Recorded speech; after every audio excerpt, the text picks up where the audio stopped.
자, 그러면 이승만 부분 할게요. 이승만 정치와 관련돼서는 단독 문제는 안 나왔어요. 근데 그 시대적 상황이라든지 예문으로 나왔기 때문에 나올 가능성이 상당히 많아요. 이 부분은. 그래서 이제 좀 보면, 이승만의 대통령 직선제 개헌과 사건을 좀 볼게요. 자, 직선제가 있었는데 이승만 때 헌법을 두 번 뜯어 고쳤죠. 첫 번째가 이제 발췌 개헌과 그다음 두 번째가 사사오입 개헌인데 그 이제 그 전에 배경을 이제 보면 아까 얘기한 것처럼 이제 2대 국회 구성 때, 그 1950년, 그러니까 6.25 전쟁 이전이에요. 남북 협상을 위한 평화 통일을 지향한 중도 세력들, 1차 그 국회의원 선거 때 빠졌던 그 세력들이 들어와서 이제 해요. 되게 무소속으로 들어오거든요. 그러면서 상대적으로 이승만의 이제 지지 세력들이 약화되기 시작했고요. 그 다음에 이제 친일파 청산의 미온적인 태도, 그 다음에 국민방위군 사건이 있었는데, 국민방위군 사건은 뭐냐면, 그 1.4.5태 때, 그 내려올 때 정부가, 그때 이제 그 전에 그 서울에서 그냥 많은 시민들 내보이고 왔잖아요. 그래서 그때 서울 시민이 젊은 사람들이 끌려가고, 그 당시 북한군 편입이 됐어. 그래서 이제 그걸 막기 위해서 내려오면서 거기에 있었던 그 많은 젊은 사람들 같이 끌고 온 거예요. 그런데 이제 이 사람들은 이제, 국민방위군이나 이런 거 해가지고 끌고 왔는데, 그러면 내려왔으면 뭔가, 먹을 거나 입을 거나 이런 것들 제공해 줘야 될 거냐? 그래서 나중에 그거 예산을 편성해서 이제 제공을 해주려고 했는데 그 간부들이 그 예산을 띄어먹었어요. 그래가지고 밥도 꾹꾹 굶은 채, 그 다음에 입지도 못한 채 쭉 내오면서 많은 사람이 죽게 돼. 그때 젊은 사람들이. 그래서 이제 그 나중에 알게 돼갖고 그 관련된 간부들이 총살당하고 그러거든요. 국민방위군 사건이야. 하여튼 이것 때문에 이제 대통령 그 재선이 어렵다고 하니까 이제 국회에서 이제 간선제도는 안 되겠다. 직선제도 하자. 일단 그래가지고 이제 직선제 개헌 준비를 하게 돼요. 그 당시 왜 직선제를 하려고 했냐면 그 당시 농촌에서는 아직까지는 이승만 지지가 강했어요. 도시는 이승만 싫어했는데 농촌은 그 당시에 뭐 인터넷이 있겠어요, TV가 있겠어. 그러니까 정보가 없다 보니까 주로 이제 예전에 들었던 거 이승만 예전 독립운동 했더라. 그리고 그 공무원들 떠드는 소리만 듣고 이제 찍는 사람들이 많았어. 무식한 거지 한마디로. 그래갖고 이제 직선제도 하면 자기가 이제 대통령이 되겠다 생각해갖고 개헌을 이제 준비를 한 거예요. 근데 이때에 대해서 이제 두 개 개헌안이 있었죠. 하나는 정부 개헌안과 그 다음에 또 하나는 의회 개헌이 있었어요. 그래서 이제 그것 중에 정부 개헌안을 바탕으로 의회 개헌안을 발췌를 해가지고 통과시켰던 것이 뭐냐면 발췌 개헌안이야. 이 발췌 개헌의 주요 내용은 뭐냐면 일단 직선제죠. 직선제. 대통령을 국회에서 뽑는 게 아니라 국민에서 뽑자. 이렇게 이제 직선제인데 또 하나 특히 양원제야. 양원제라는 건 국회를 하나로 넣는 게 아니라 참의원이나 뭐 이렇게 그 중의원 해갖고 뭐 두 개 국회를 만들자. 이렇게 이제 해서 헌법 개정안을 국회에 제출하고 그때 야당 의원들이 되게 많았거든요. 그리고 이제 그다음에 부산에 있었어요. 그 야당 의원들 이제 어제 저기 이제 헌공대 동원해가지고 그 잡아가서 지하실 가둬놓고 여당 의원들만 통과를 시킨 거야. 그래가지고 뭐냐면 이걸 통과시켜갖고 이제 직선제 개헌에 해서 대통령 선거를 2대 대통령 선거를 이제 치르게 된 거죠. 그리고 이제 이쯤에 또 자유당을 창당했어요. 자유당을. 그래서 한민당하고 처음에 친했다가 결렬되죠. 그래서 우익단체를 중심으로 해고 자유당을 조직을 했다. 그래서 자유당이 이 당시에는 이제 주요 조직이었다. 이렇게 좀 기억을 해 두시면 돼요. 그래서 30 국회의원 선거 때, 2대 국회의원 선거 때 참패 이후에 이승만은 한민당과 결별을 한 후에 이범석의 그 민주청년단을 중심으로 해갖고 자유당을 조직을 했고, 그리고 한민당은 그때 이제 야당으로 이제 쫓겨나고, 그래서 민국당이 된 다음에 민국당이 나중에 민주당 구파 세력으로 들어가게 돼요. 이 새끼들이. 자, 그러면 발췌 개헌의 내용을 보면요. 일단 아까 얘기했던 이제 내각제 창성 위원들을 이제 한병대 연합에서 부산 정치파동을 익힌 다음에 그 당시 개헌안을 통과시켰는데, 자, 이때 2대 대통령 선거 때 대통령에는 이승만, 부통령에는 함태영이 당선이 됐죠. 자, 그 다음에 이제 끝나고 나서 또 한 번 집권을 하려고 해요. 3선을 하려고 하는 거지, 이 사람이. 그래서 이제 대통령 선거를 하려고 하는데 헌법에 어떤 내용이 있냐면 그 3선 제한돼 있어. 그러니까 중인까지만 할 수 있는 거야. 그래갖고 이거 뜯어 고쳐야겠다. 그래갖고 어떤 식으로 개헌하려고 하냐면 초대 대통령 한해서 뭐죠? 3선을 안 하려고 해요. 3선을. 그러니까 초대 대통령에서 연임 그 제한 규정을 철폐시키죠. 그 삼선까지 할 수 있도록 이렇게 하게 되는데 이게 뭐냐면 그 유명한 4.4.5.2 개헌이야. 그래서 초대 대통령의 주임 제한을 철폐해서 이렇게 이제 하려고 했고 그래서 이제 초대 대통령 3선 제한 철폐 대통령 중심적 헌법 개헌을 제출했고 이때 처음에는 부결됐어요. 이게 통과된 게 아니라 왜 부결됐냐면 그때 이제 국회의원이 몇 명이었냐면 그때 이제 국회의원이 이때 국회의원이 몇 명이었더라? 243명이었어. 243명. 그때 243명이었는데, 가결이 몇 명이 나왔냐면, 135가 나온 거야. 135표. 예. 가결이 136이 나왔고, 부결이 135표가 나온 거예요. 그래서 이제, 가결이, 제가 말이 잘했어요. 찬성표가 135표가 나왔어. 예, 찬성표가 135표가 나왔고, 그 다음에, 그러니까 135를 계산하니까 이게 3분의 2가 넘었다 해서 통과시켰어, 처음에는.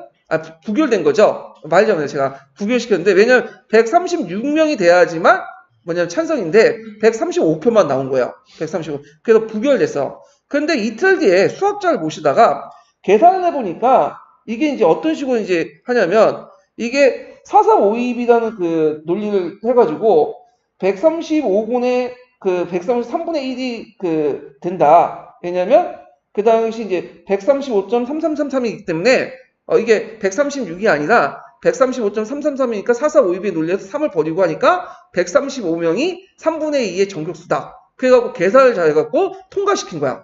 그래서 그 유명한 4.4.5.2 개헌안이 통과된 거죠. 자, 그래서 이제 부결 이틀 만에 수학자를 도입해서, 논리를 136명이 아니라 3분의 2는 135명이다. 해갖고 통과를 시켰다.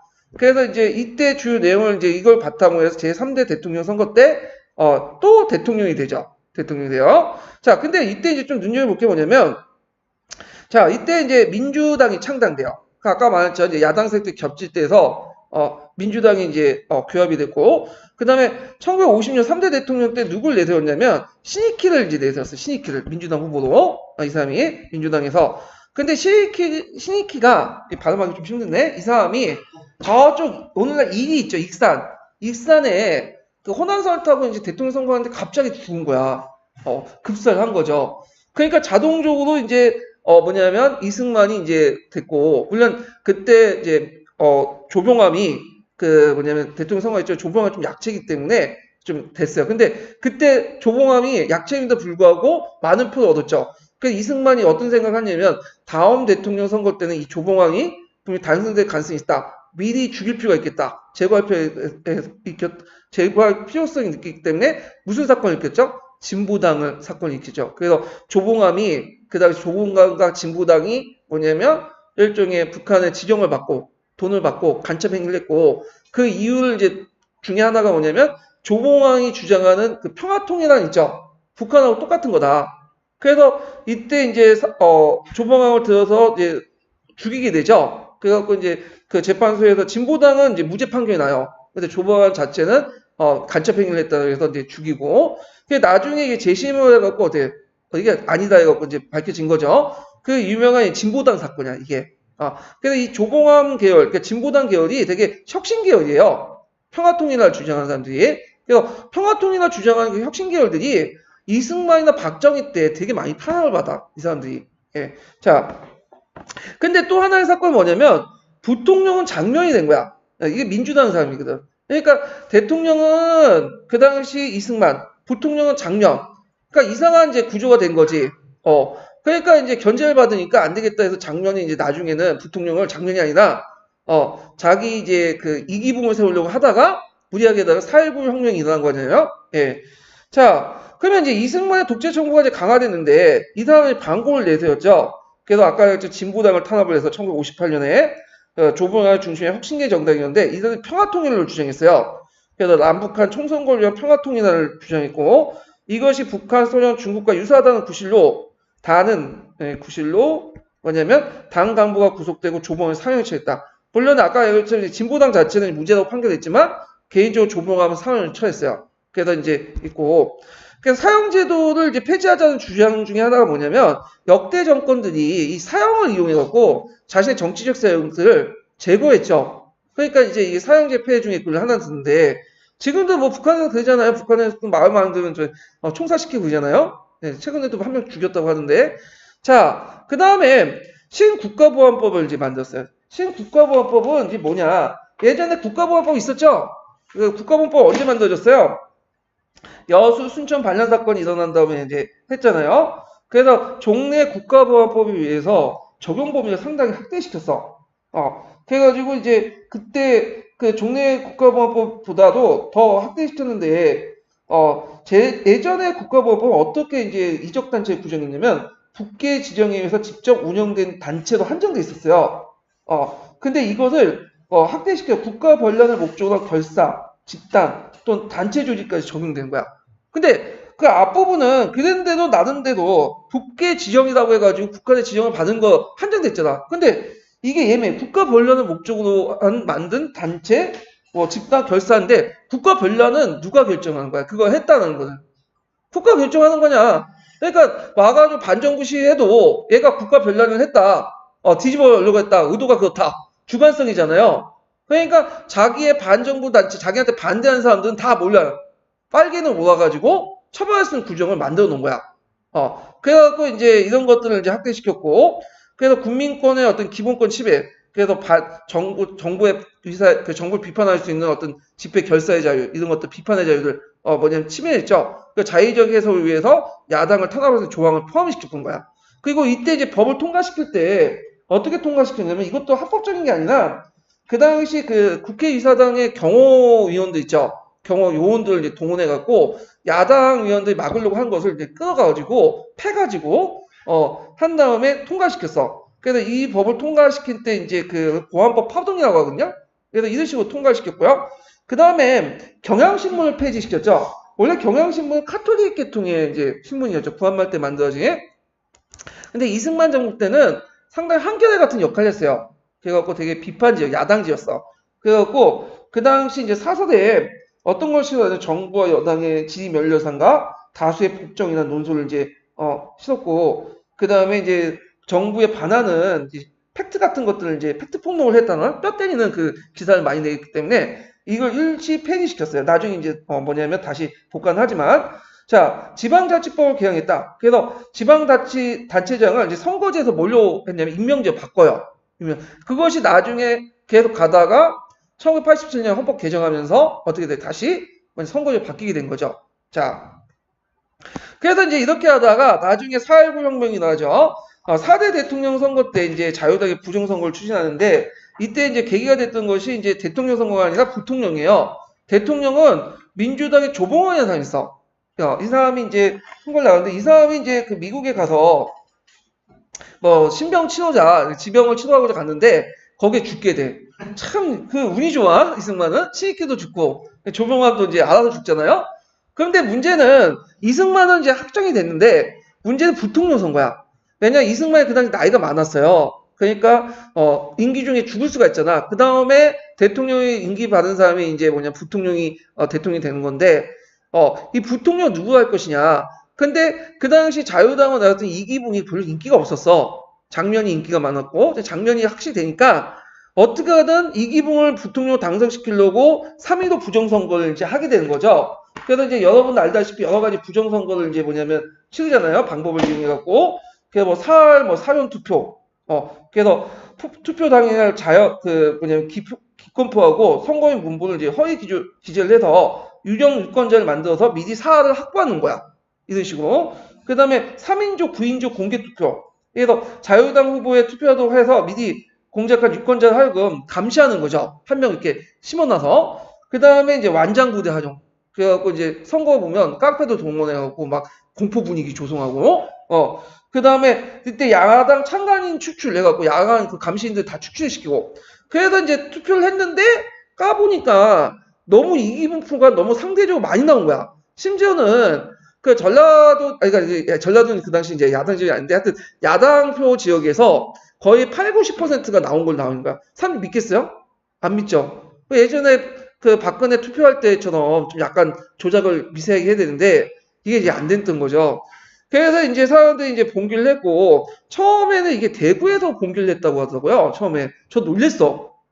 대구가 상당히 지금 보수적이잖아요. 근데 박정희까지는 그 뭐냐면 그때고 그 박정희 전까지 하여튼 그때 전두환전까지는 되고 좀 약간 야당 색깔이 강했어요. 자, 하여튼 그 당시에 이제 이게 마산으로 봉기를 퍼지면서 이때 마산 봉기 때 그 중학교 3학년이었던 김주열이 죽게 되잖아요. 그러면서 이제 제2차 전국시위 확대되고 그 이승만 정부는 이제 빨갱이로 모았죠 이걸요. 그래서 이제 서울까지 올라오니까 고려대생이 시위를 하고 그리고 군사단은 이제 교수단들이 이제 시위를 하고 거기다 이제 계엄령을 내렸어요. 근데 군부에서는 계엄에 따르지 않고 이승만 지지하지 못하겠다. 그래서 그냥 청소만 하고 왔죠. 그리고 이제 그때 경무대로 들어갔던 이제 그 시위대에서 발표를 하는 과정에서 많은 사람이 죽잖아요. 그러면서 이제 시위가 규모가 더 커지니까 미국에서 이제 딱 보니까 이거 안 되겠다 판단한 거야. 이승만 이제 버린 거죠. 그래서 미국 공사 대사관을 파견해갖고 이제 물러나라 알아서 너 그 뭐냐면 물러나면 너의 사후에 물러난 후에 정치적 안정은 좀 보장해주겠다. 목숨을 살려주겠다. 그래서 이승만이 하야선언하고 어디로 간 거죠? 하와이로 간 거잖아요. 거기서 이제 죽게 되는데 그래서 이제 4.19 혁명은 학생과 이제 시민들이 합세해서 독재 정권을 타도한 민주주의 혁명이었고요. 그리고 등장한 게 장면 민주정권이죠. 잠시 이제 뭐냐면 허정의 가도정부가 있다며 그 가도정부에 입각해갖고 헌법을 만들어서 이때 헌법은 민주당 주도 내각 책임제, 양원제 국회예요. 그 지방자치제를 내용으로 헌법을 마련했고 선거에서 당연히 민주당이 압승이 됐죠.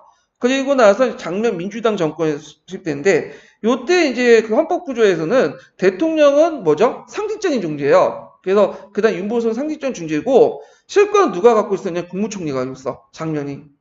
그래가지고 이제 장면 내각 정권인데 이 장면 내각 정권이 그 이승만을 반대했다는 측면에서 뿐이지 실제 보수적인 정권이에요. 그래서 지금 우리나라 그 양대 정당 있죠? 되게 양대 정당으로 나가잖아요. 그 여당과 야당이 바꿀 뿐인데 그 실제적으로 이들도 다 보수적인 정권이에요. 네, 상대적으로 좀 진보적이다, 상대적으로 좀 약간 보수적이다 그런 개념이죠. 자, 거기다 장면 정권 안에서 뭐냐면 민주당 구파하고 신파 간에 또 싸움이 일어나요. 그래서 장면은 신파, 그 다음에 또 구파가 또 윤보선. 그러면서 나중에 이제 구파가 분당해서 신민당을 또 창단하죠. 그 분열사가 있었고 그 각지에서 이제 이승만 정권 때 억누렸던 이제 민주화 움직임이 있잖아요. 뭐 학원 민주화 운동이라든지 노동운동, 청년운동, 정교조 같이 교원 노조 운동도 일어났고 그다음 유족회도 건설돼. 왜냐하면 6.25 전쟁 때 그 당시 그 많은 학살당했잖아 국군에 의해서. 그 뭐냐면 이거 조사를 좀 해달라. 근데 이런 움직임은 나중에 이제 5.16 군사 쿠데타가 일어나서 어떻게 돼요? 깔끔하게 짓밟히죠. 예.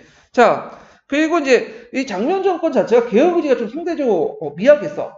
그래서 부정선거 책임자 처벌 소극적이었고 민주화 요구를 억압했고 그다음 남북 협상 운동이 있었거든요. 혁신계 요번에 시험문이나 그것도 미국 소극적이었죠.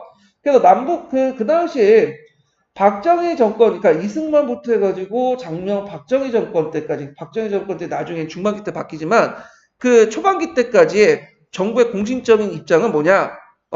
남북한 그 총선과 통일이야. 유엔 감시하래. 그 포면적인지 별다른 그 통일 정책이 없었어요. 그 당시에는. 근데 이에 대해서 이제 혁신세력과 학생들은 자주적으로 해야지 무슨 유엔 감시하냐. 그러면서 이제 여러 가지 통일 방안을 제시했죠. 이게 요번에 시험문이 나왔던 건데.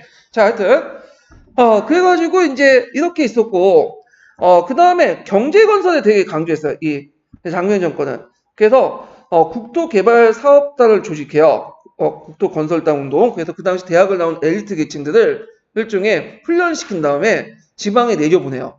그래서 이 사람들이 농촌 지도도 하고 일종의 새마을운동 비슷한 것들 이제 계획을 하고 그 다음에 이승만의 경제개발 계획을 바탕으로 해서 장기 경제개발 계획을 마련하죠. 5개년 경제개발을 만들어요. 요걸 이제 원래 장면이 추진을 했다가 복발 쿠데타가 일어나서 누구한테 넘어간 거죠? 박정희가 한 거야. 그래서 경제개발 계획은 박정희가 실행한 거지 이미 계획은 이승만부터 해갖고 장면 정권까지 쭉 진행이 됐어요. 예.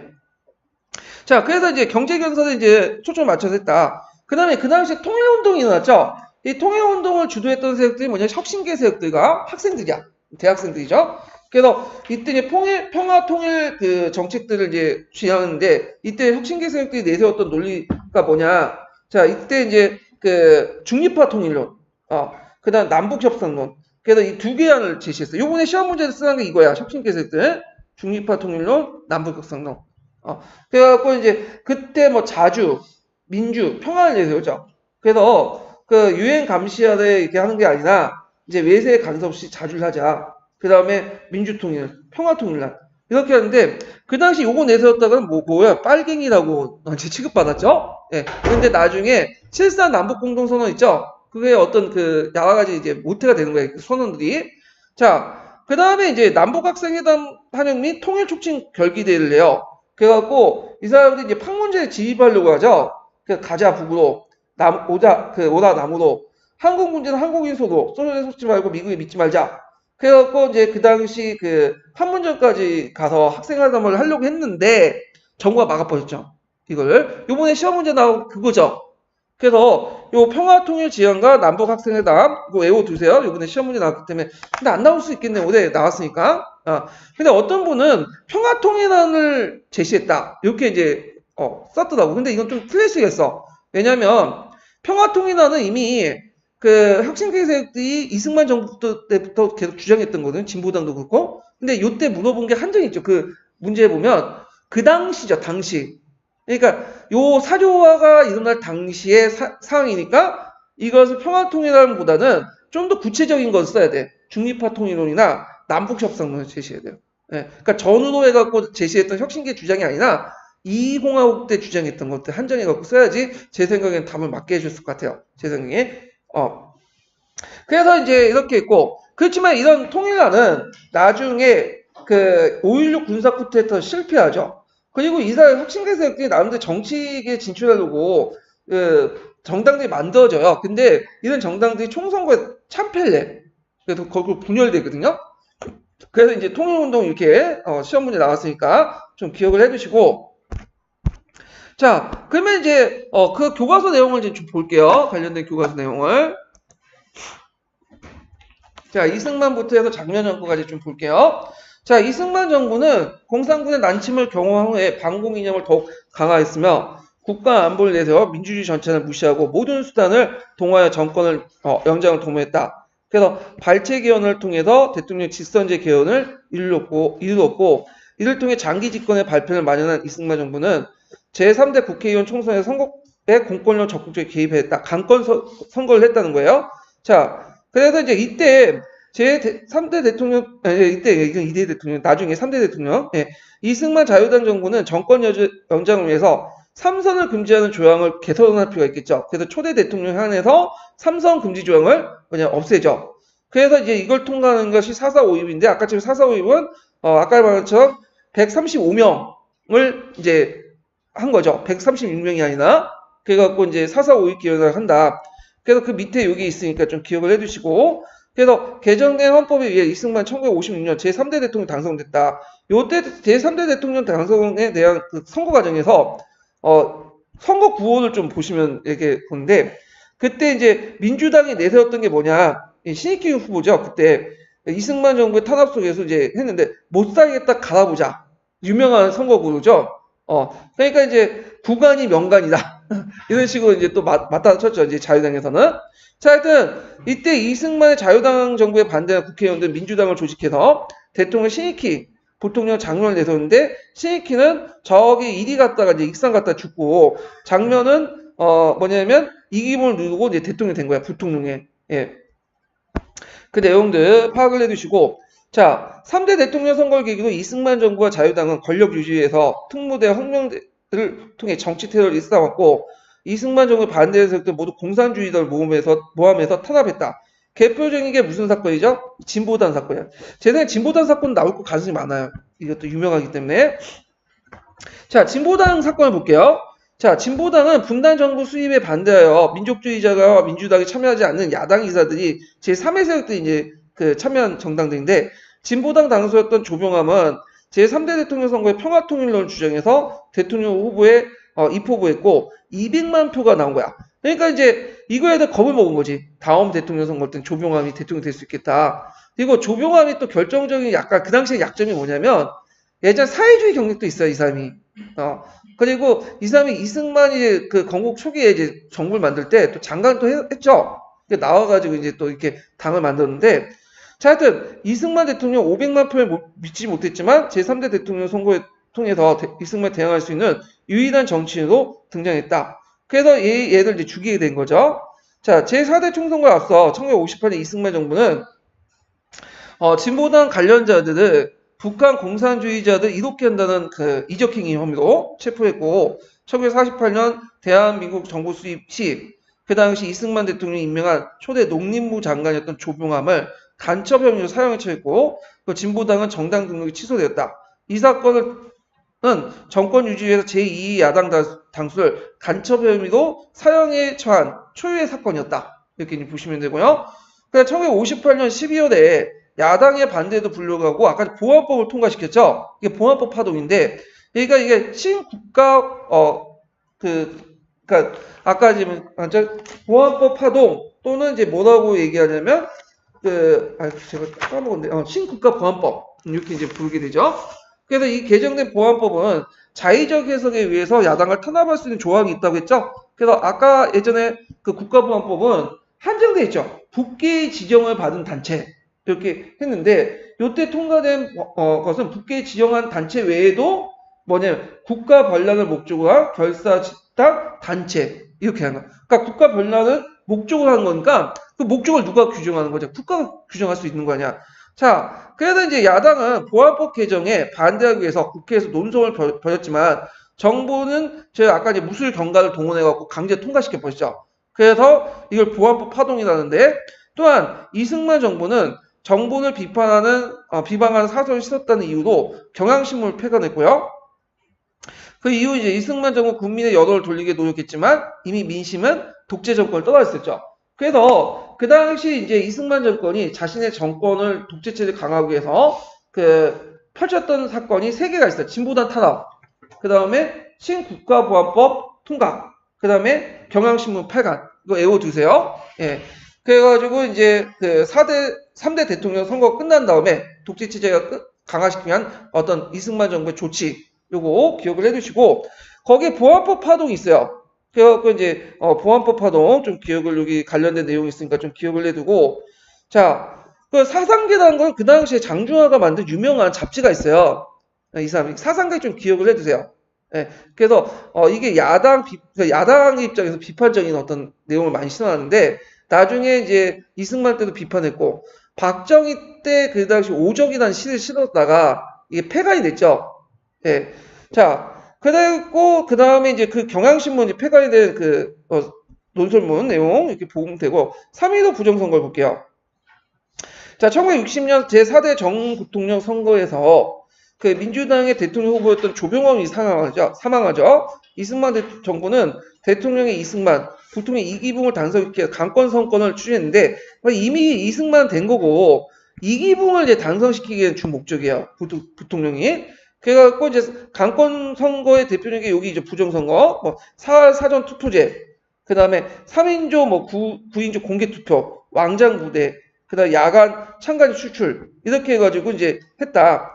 그래서 이제 3월 15일을 앞당기는 등 그 야당의 선거 유세를 방해해서 선거를 3월 15일로 앞당기는 등 수단과 방법을 가리지 않고 대대적인 부정선거를 이제 자행했고, 자, 이와 같은 부정선거 결과 그 이승만이 92% 얻어 대통령 당선됐고 문제가 됐던 이기붕 후보가 거의 80% 등표를 했어요. 예. 그래서 심지어는 야당 표가 많이 나온 지역조차도 도시 지역인데 거기서도 거의 90%, 80% 나오니까 이게 완전 조작인 거죠.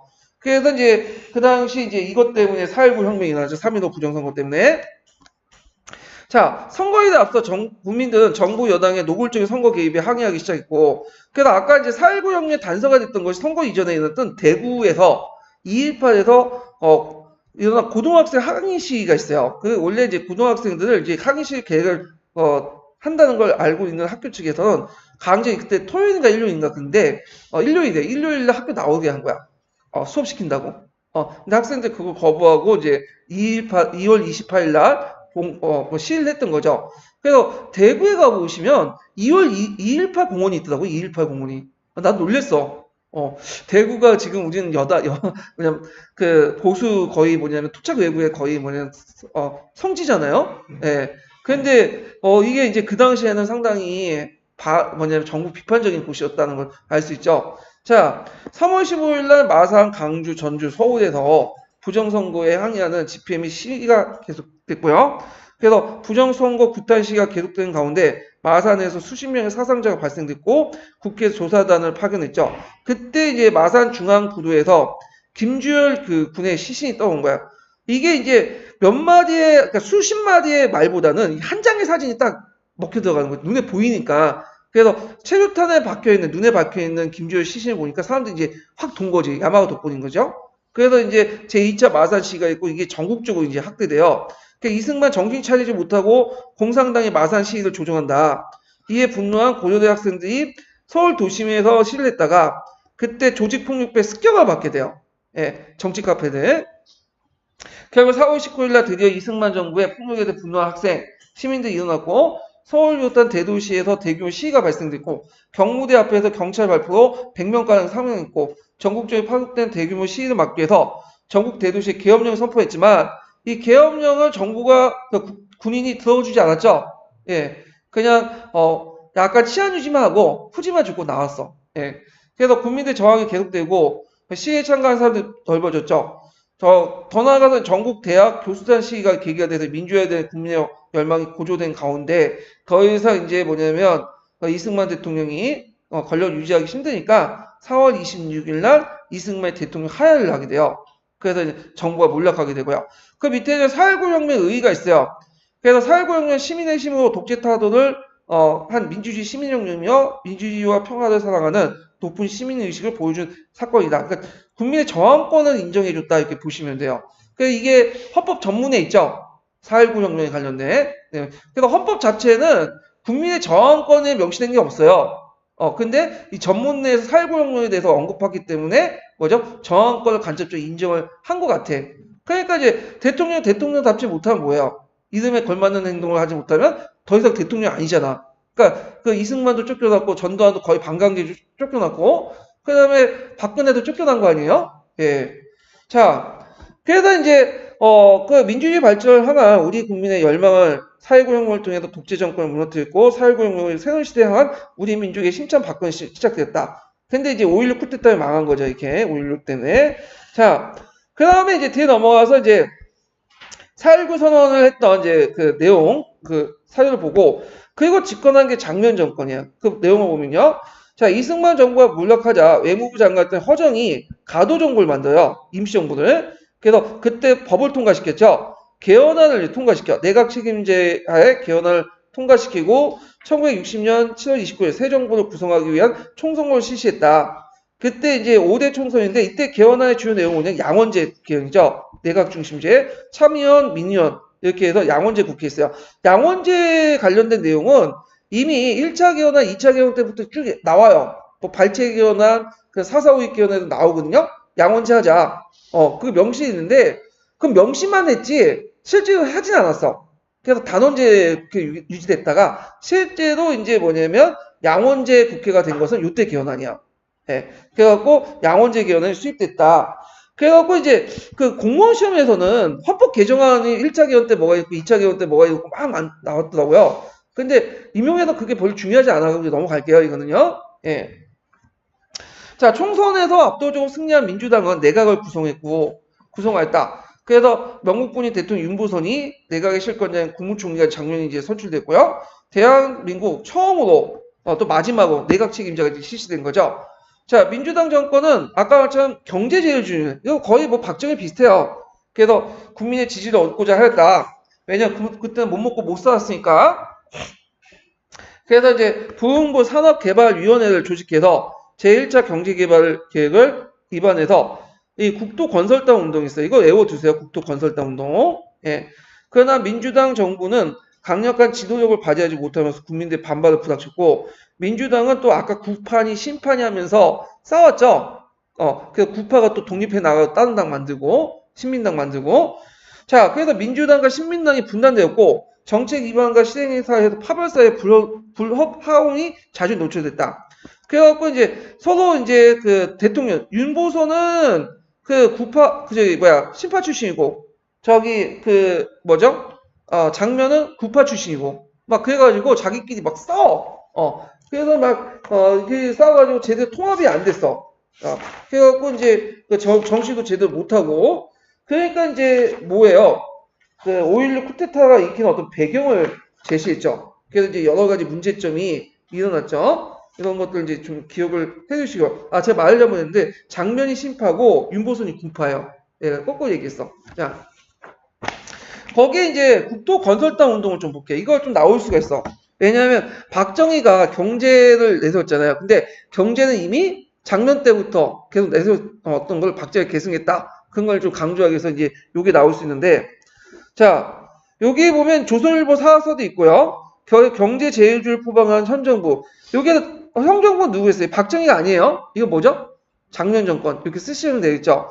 자, 현 정부의 가장 핵심적인 건설 및 구호계획이라고 할 수 있는 국토 건설 사업은 추경 경정 예산의 성립과 미국의 잉여 농산물 도입 등 난제 봉착한 걸 알려졌다. 요 문장에서 이제 이미 나올 수 있지. 왜냐면 현 정부 써라. 어떤 정부냐 물어볼 수 있고, 요거 빵꾸 틀린 다음에 이거 가로친 다음에 요게 들어갈 말이 뭐냐? 여기 들어갈 말이 그러면 국토 건설 사업 이렇게 쓰면 되겠죠.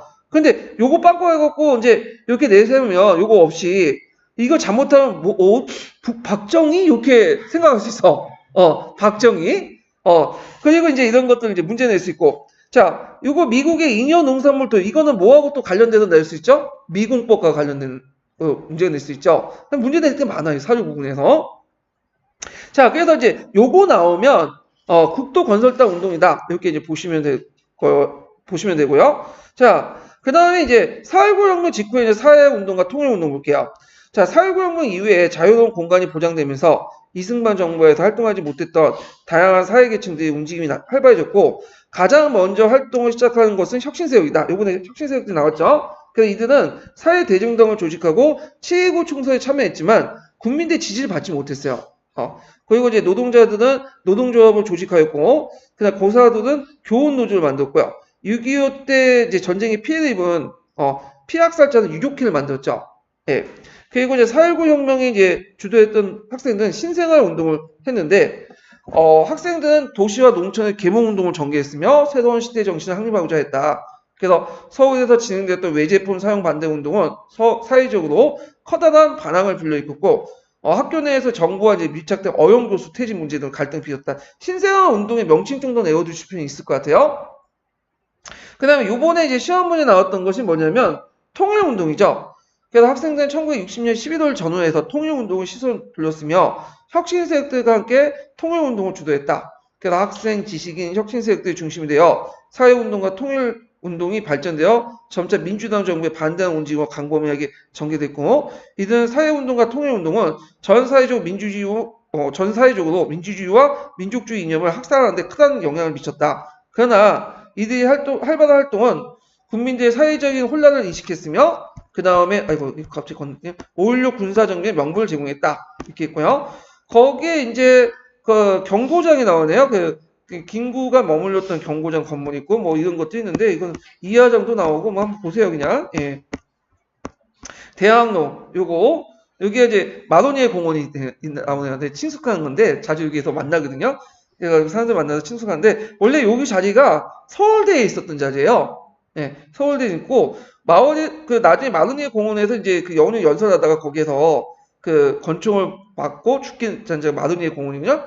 여기 있고, 그 다음에 서울특별시 위에 건물인데 요거는 예전에 국회의사당 건물이었어요. 근데 국회의사당 여의도 이사 간 다음에 여기가 서울시가 지금 지방의회가 열리고 있죠. 여기 이게 있고, 이제 5.16 군사정변을 볼게요. 자, 5.16 군사정변 크게 이제 군정시기하고 공화당 시기, 이렇게 유신정부 시기, 그러니까 세 가지로 나눠볼 수 있어요. 그럼 먼저 군사정변을 익혀서 이제 군사정부, 이제 군정 시기가 있었죠. 군정과 관련되고 예전에 기출문제 한 2문제 나왔어요. 그래서 나올 가능성이 있는데, 자, 그러면 이제 기본 심화 강의 내용을 볼게요. 잠깐. 자, 군정 시기를 보죠. 군정 시기.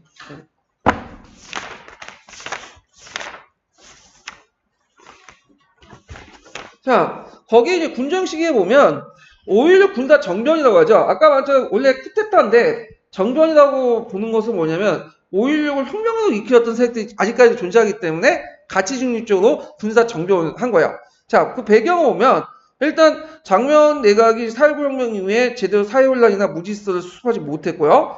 근데 그 군대 내 위기의식이 등장했어. 정권운동 좌절, 뭐 통일운동, 민중운동 성장, 강권정책 추진인데 이걸 좀 알려면 이걸 알아야 돼. 그 당시에 우리나라는 돈이 없었어요.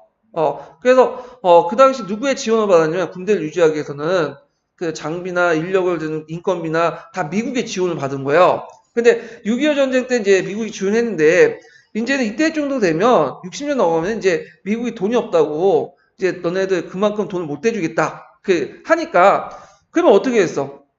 군대 수를 줄여라. 그래서 초창기 때 이게 그 6.25 직전에는 거의 80만 정도 됐어요. 80만에서 90만. 그 수를 뭐 5, 60만 원 줄이라고 이제 내는 거야. 그러니까 당연히 어떻게 했어요? 군대를 감축해야겠죠. 군대를 감축하면 윗자리의 자리수 그 뭐냐면 고급 장교들이나 아니면 장군들의 숫자도 어떻게 될까요? 줄어들죠. 예.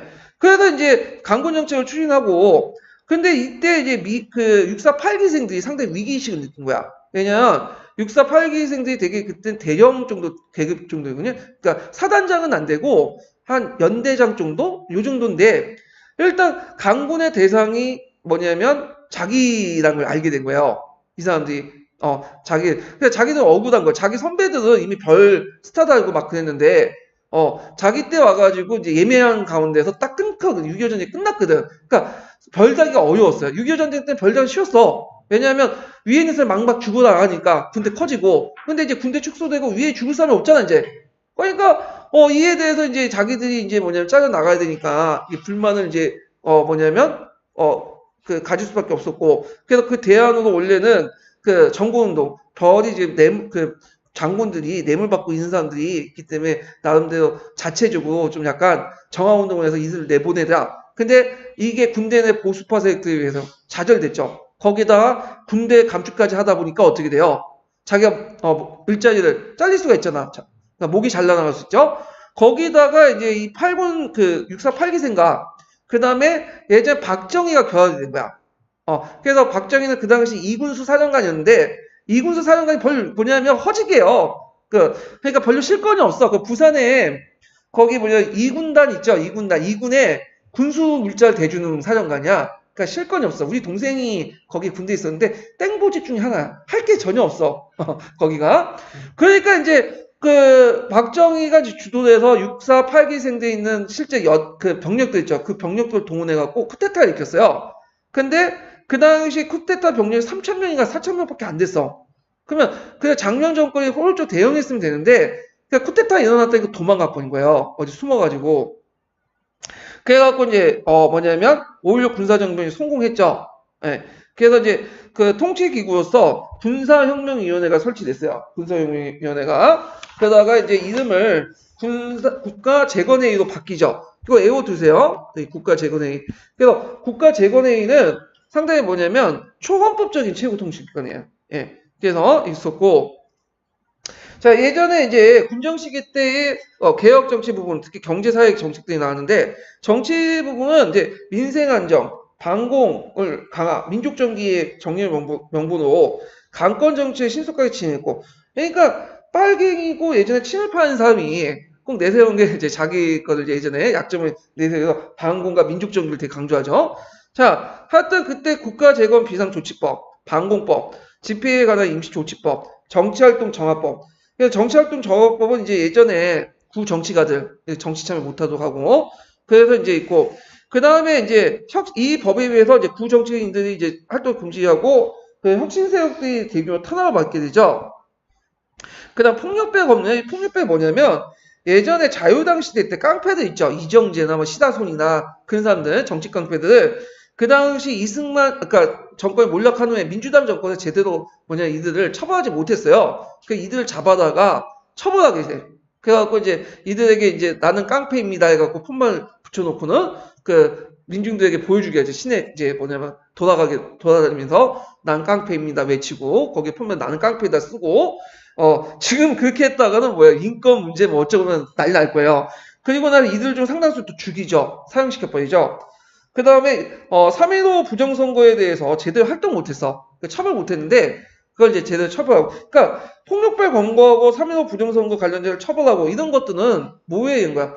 국민들의 지지를 받고 자신의 정권의 쿠데타를 정당화시키는 명분이 때문에 한 거고, 그 다음에 진보적 정치인과 그다음 노조, 학생 간부들 용공문장 빨갱이다 이렇게 뭐라고 해갖고 이제 대규모 처벌하죠. 그다음 한국 정부 중앙정부 창설인데 이거 외워두세요. 예전에 기출문제 나왔죠. 기가식 기출문제.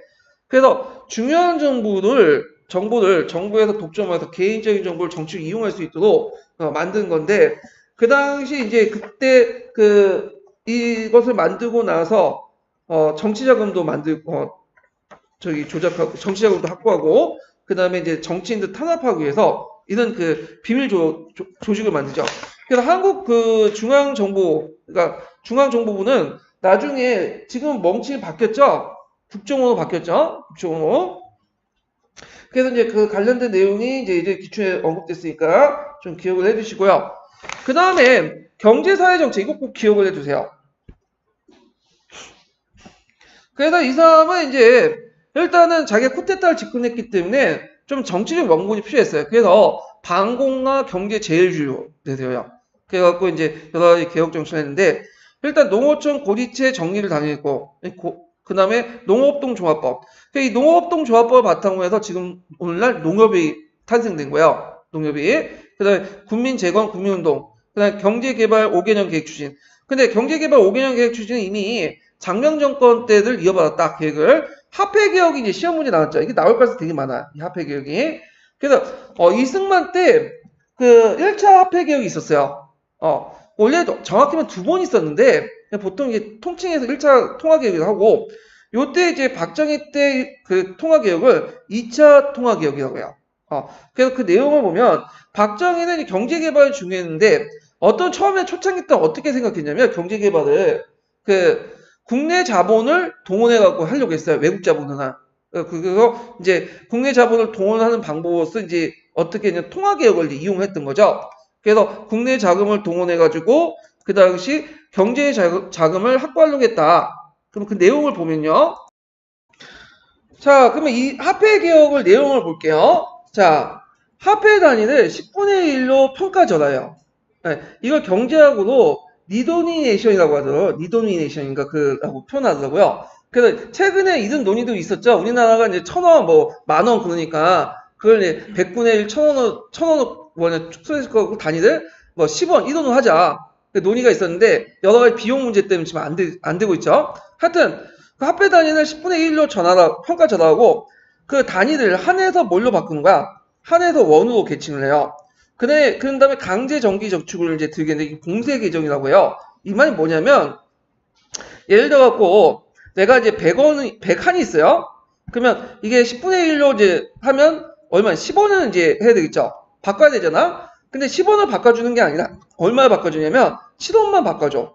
그리고 3원은, 봉쇄 개정해갖고 3원 장기 저축을 강제로 집어넣는 거야. 그리고 일정한 시간 동안 빼가지 못하도록 한 거야.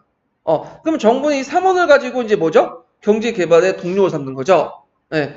그래갖고 이제 있는데, 이거 완전히 사유재산 침해 아니에요? 그래서 완전히 사회주의 정책이야.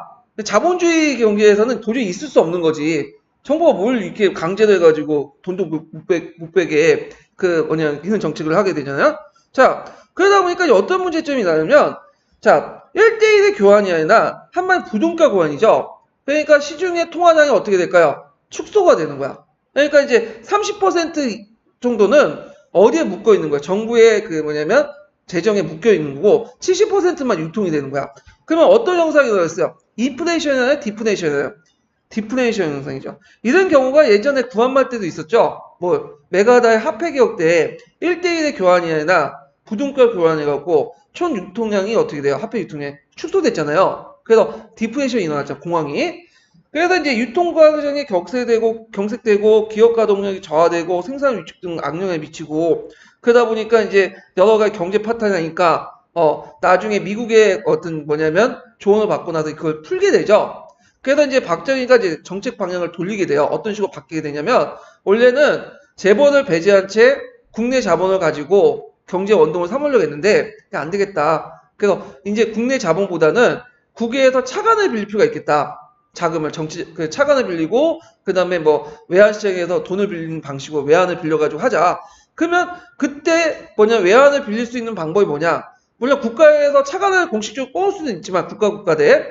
근데 민간의 외환시장에 가갖고 이제 뭐냐면 여러 가지 채권 발행이나 뭐 이렇게 해갖고 대출 받고 해가지고 또 도입할 수 있겠죠. 그러니까 얼굴마다 뭐가 필요한 거야? 재벌이 필요한 거야. 그래서 처음에는 재벌 탄압하는 정책에서 친재벌 정책으로 바뀌게 돼요. 이때부터. 이건 또 뭐 밑에 있는 부정축제 출법하고 연결되어 있는데, 자, 시험 문제 나온 게 이게 부정축제 출법이 예전에 시험 문제 나왔죠?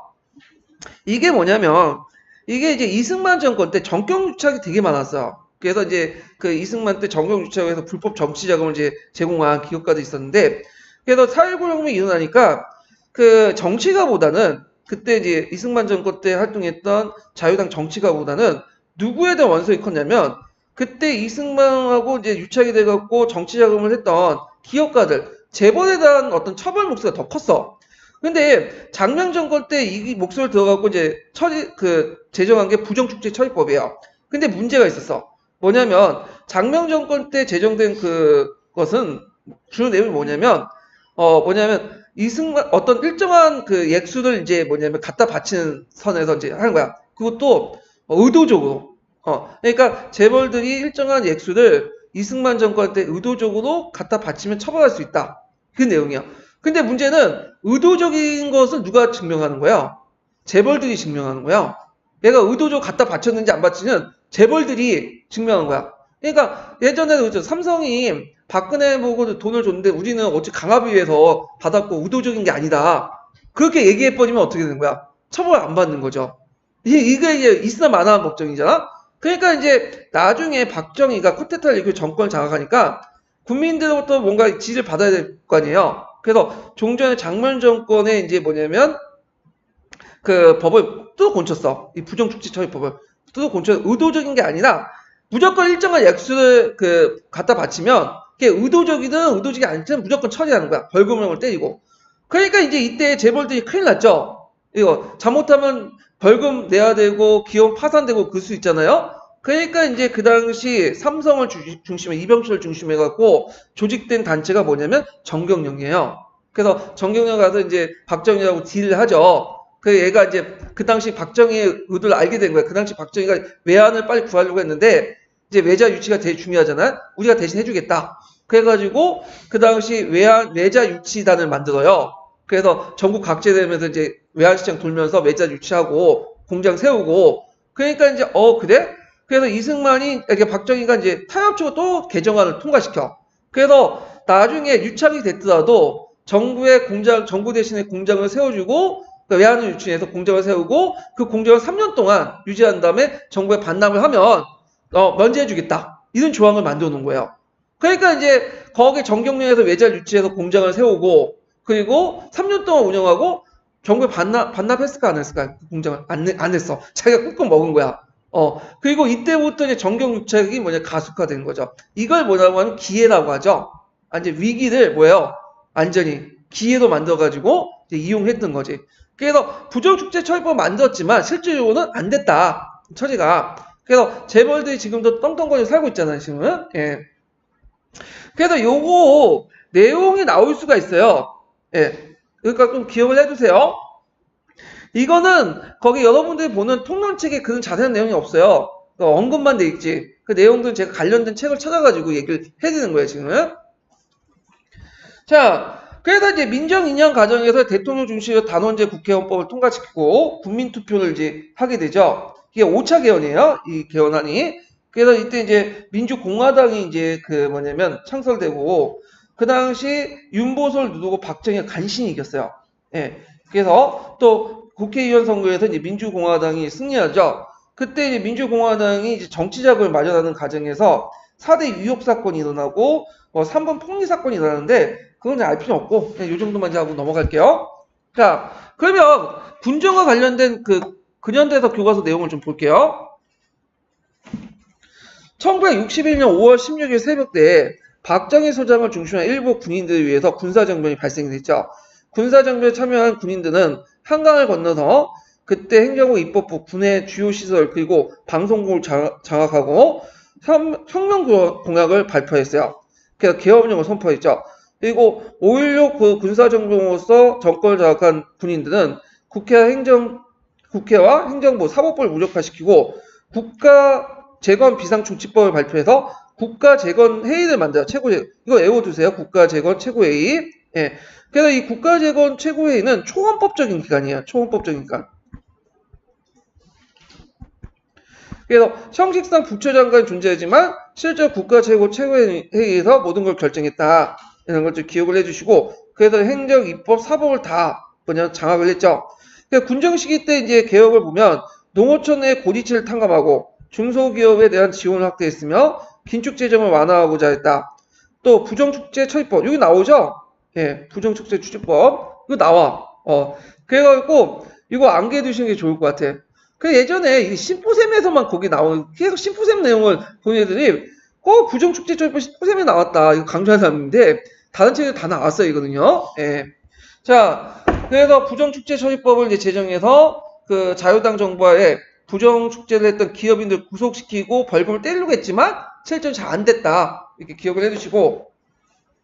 자, 그러나 이러한 정책으로 인해 인플레이션이 심각해졌기 때문에 무리하게 경제정책을 실시할 수 없었으며, 그 다음에 부정축제자에 구속된 기업인은 전략사업을 투자한다는 명분으로 석방됐다. 아까 얘기했죠? 이들은 이제 외자 유치라는 명분, 공장 건설한다는 명분으로 석방시켜줬어. 자, 그래도 이제 이렇게 있고, 그 다음에 국가재건, 최고회의는 사회안정이나 명분하에 정치활동 정화법이라는 걸 발표해요. 이것도 외워두셔야죠? 정치활동 정화법. 이것도 명칭 쓰라고 나올 수 있어요. 군사정병 이전에 활동했던 정치인들의 활동을 중지시켰다. 또한 한국중앙정보부를 설치해서 중요한 정보는 정부가 독점하면서 개인적인 정보를 정치적으로 활용할 수 있는 기반을 마련했고요. 그 다음에 이제 그 군사정부는 훈자가 통화개혁 실패 이거 시험 문제 나왔죠. 통화개혁 실패 등으로 인해 여러 가지 정책들이 난항을 겪었으며 4대 유욕 사건 아까 이제 공화당을 창립하는 과정에 정치자금을 마련해고 4대 유욕 사건을 일으켰어요. 그래갖고 이제 있는데 이 부정부패 사건을 일으켰다. 이 4대 유욕 사건이 나오네. 이거 자세하게 너무 나오네. 일단 나왔으니까 좀 설명을 해드릴게요. 안 하려고 했는데 이게 이제 천재교육에 나와 있으니까 설명할게. 이게 천재교육이 은근히 자세한 거 되게 많이 나와요.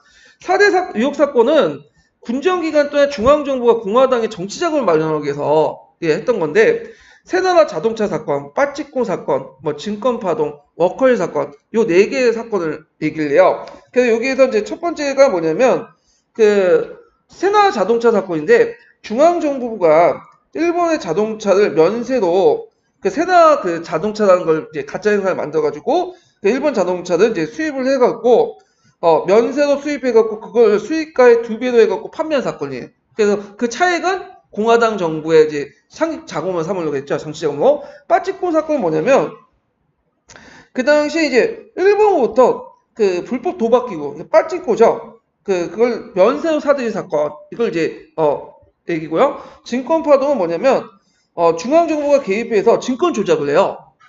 그래서 대규모 이득을 챙기려고 했고 워커힐 사건은 뭐냐면 워커힐은 이제 주한미국 정속 유흥자로도 건립을 했는데 그 수익을 공화당의 정치자금으로 이용했어요. 그러니까 4대 사건이 일어났다. 이렇게 좀 기억을 해두시면 돼요. 근데 이게 이제 문제가 됐는데 그걸 사건을 제대로 조사를 않고 그냥 넘었어요. 덮은 거죠. 예. 그런 식으로 정치 자금을 마련해서 민주공화당을 창립하게 된 거죠. 그래서 이거 그렇게 나올 가능성은 없지만 일단은 여기 나와 있으니까 진짜 어렵게 나오면 나올 수가 있어. 왜냐면 줄쳐놓고 4대 유욕 사건의 목적이 뭐냐? 어떻게 생각했어요? 군정기간 동안 중앙정부가 공화당의 정치 자금을 마련하기 위해서 창립에 필요한 이걸 쓰시면 되겠죠? 자, 그 다음에 여기 보면 혁명공학을 좀 볼게요. 이것도 시험에 문제 나왔어요. 박정희를 까는 목소리가 너무 강하기 때문에 나올 수가 있는데 자, 여기 보면 반공을 국시로 제1에 삼고 형식적 구호에 그친 반공체제를 재정비한다. 그래서 반공을 강조했다. 반공을. 그 다음에 이제 거기에 둘째, 셋째는 이렇게 넘어가고 네 번째 보세요. 절망과 기하성상의 허덕이는 민생고를 시급히 해결하고 여기에다 줄 쳐놓고 이와 관련된 법을 쓰시오. 이렇게 물어볼 수가 있겠죠. 그 당시 군정 시기 때 국가 재건의 총력을 견주한다. 그러니까 요게 반공과 네 번째 경제, 여기가 상당히 키워드죠. 그래서 반공과 경제 재건이 일종의 박정희가 쿠데타 일으키는데 명분이고 정당화시키는 어떤 내용이에요. 그래서 박정희가 이제 나중에 이제 대통령 될 때도 그걸 상당히 초점을 맞춰갖고 했죠. 그 다음에 이제 여섯 번째 보면, 자, 이와 같은 우리의 가업을 성취되고 참신하고 양심적인 정치인들에게 언제든지 정권을 이양하고 우리의 본연의 임무로 복귀할 것을 준비를 갖추겠습니다. 이거는 새빨간 뭐냐면 거짓말이죠. 네, 나중에 뭐예요? 자신 뭐냐면 선거를 내고 대통령이 되잖아요. 양심적 정치에게 언제든지 정권을 이양하고 우리의 본연의 임무를 복귀할 준비가, 이거는 지켜지지 않았다. 이렇게 기억을 해두시고, 박정희 정권 때 교과서에서는 이 문장이 어떻게 나와요? 이 문장이 이렇게 안 나와요? 네, 어떻게 나오냐면, 자, 우리의 가업을 성취하고, 성취되면, 정권을 이양한다는 말이 나오긴 나오는데, 양심적 정치인이 이양한 게 아니라, 정권을 이양하고, 때에 따라서 우리도 정치에 참여하겠다는 식으로 얘기를 해요. 요 문장을 이제 박정희 정권 때는 국사교과서에서는 변조올래. 변조올래 갖고 이제 제시를 하는 거죠. 자, 뭐 이런 것도 있다. 그래서 이제 그 밑에 보면 군사정부의 항만고양은 반공정책 강화, 유엔 헌장의 준수, 부패 일소, 자주경제 수입, 통일을 위한 노력으로 내용을 했다. 그래서 5.16 군사정부의 주도 세력들 혼란스러운 상황을 정리하고 안정적인 발전을 도모하겠다는 명분을 내세웠으나 국민의 선거에 의해서 합법적으로 선출된 정부를 불법적인 무력으로 붕괴시키면서 민주주의 정통을 세울 수 있는 중요한 기회를 놓치게 되었다. 이렇게 있죠. 그러면 이제 박정희 정권을 보자. 아까 전에 군정이고 박정희 정권 관련된 내용 볼게요. 박정희 정권 관련돼서 또 예전에 몇 번 나왔어요. 최근에도 나왔죠. 브라운 각수 나오고 그거 나왔잖아요. 그래서 요번에도 한번 나올 것 같아. 네. 그래서 이제 이승만보다도 박정희 정권 관련돼서 문제 많이 내더라고요. 자, 그러면 기본 심화 강의 내용에서 이제 박정희 정권과 관련된 내용을 좀 볼게요. 자, 박정희 정권은 이제 제3공화국, 그 다음 유신헌법에 의해서 제4공화국이 나가죠. 그래서 그 내용을 보면 이제 3공화국 때 보세요. 자, 이 3공화국 때 내용 중에 이제 제일 중요한 게 한일 국교화 정상화회의야. 이게 예전에 시험 문제 나왔던 거죠. 2번이 나왔는데, 자, 배경을 보면 박정희 제일 중요한 게 뭐야? 경제 개발이죠. 근데 경제 개발을 하려면 돈이 있어야 돼.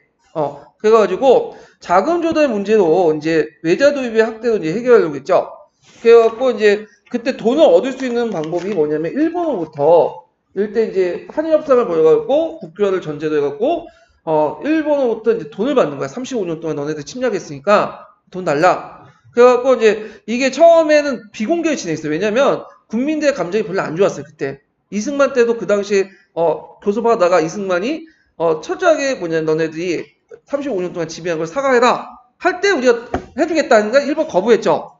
그러니까 이제 일단은 그렇게 이제 한일 지금도 일본이 이제 그거에 대해서 사과를 안 하잖아요.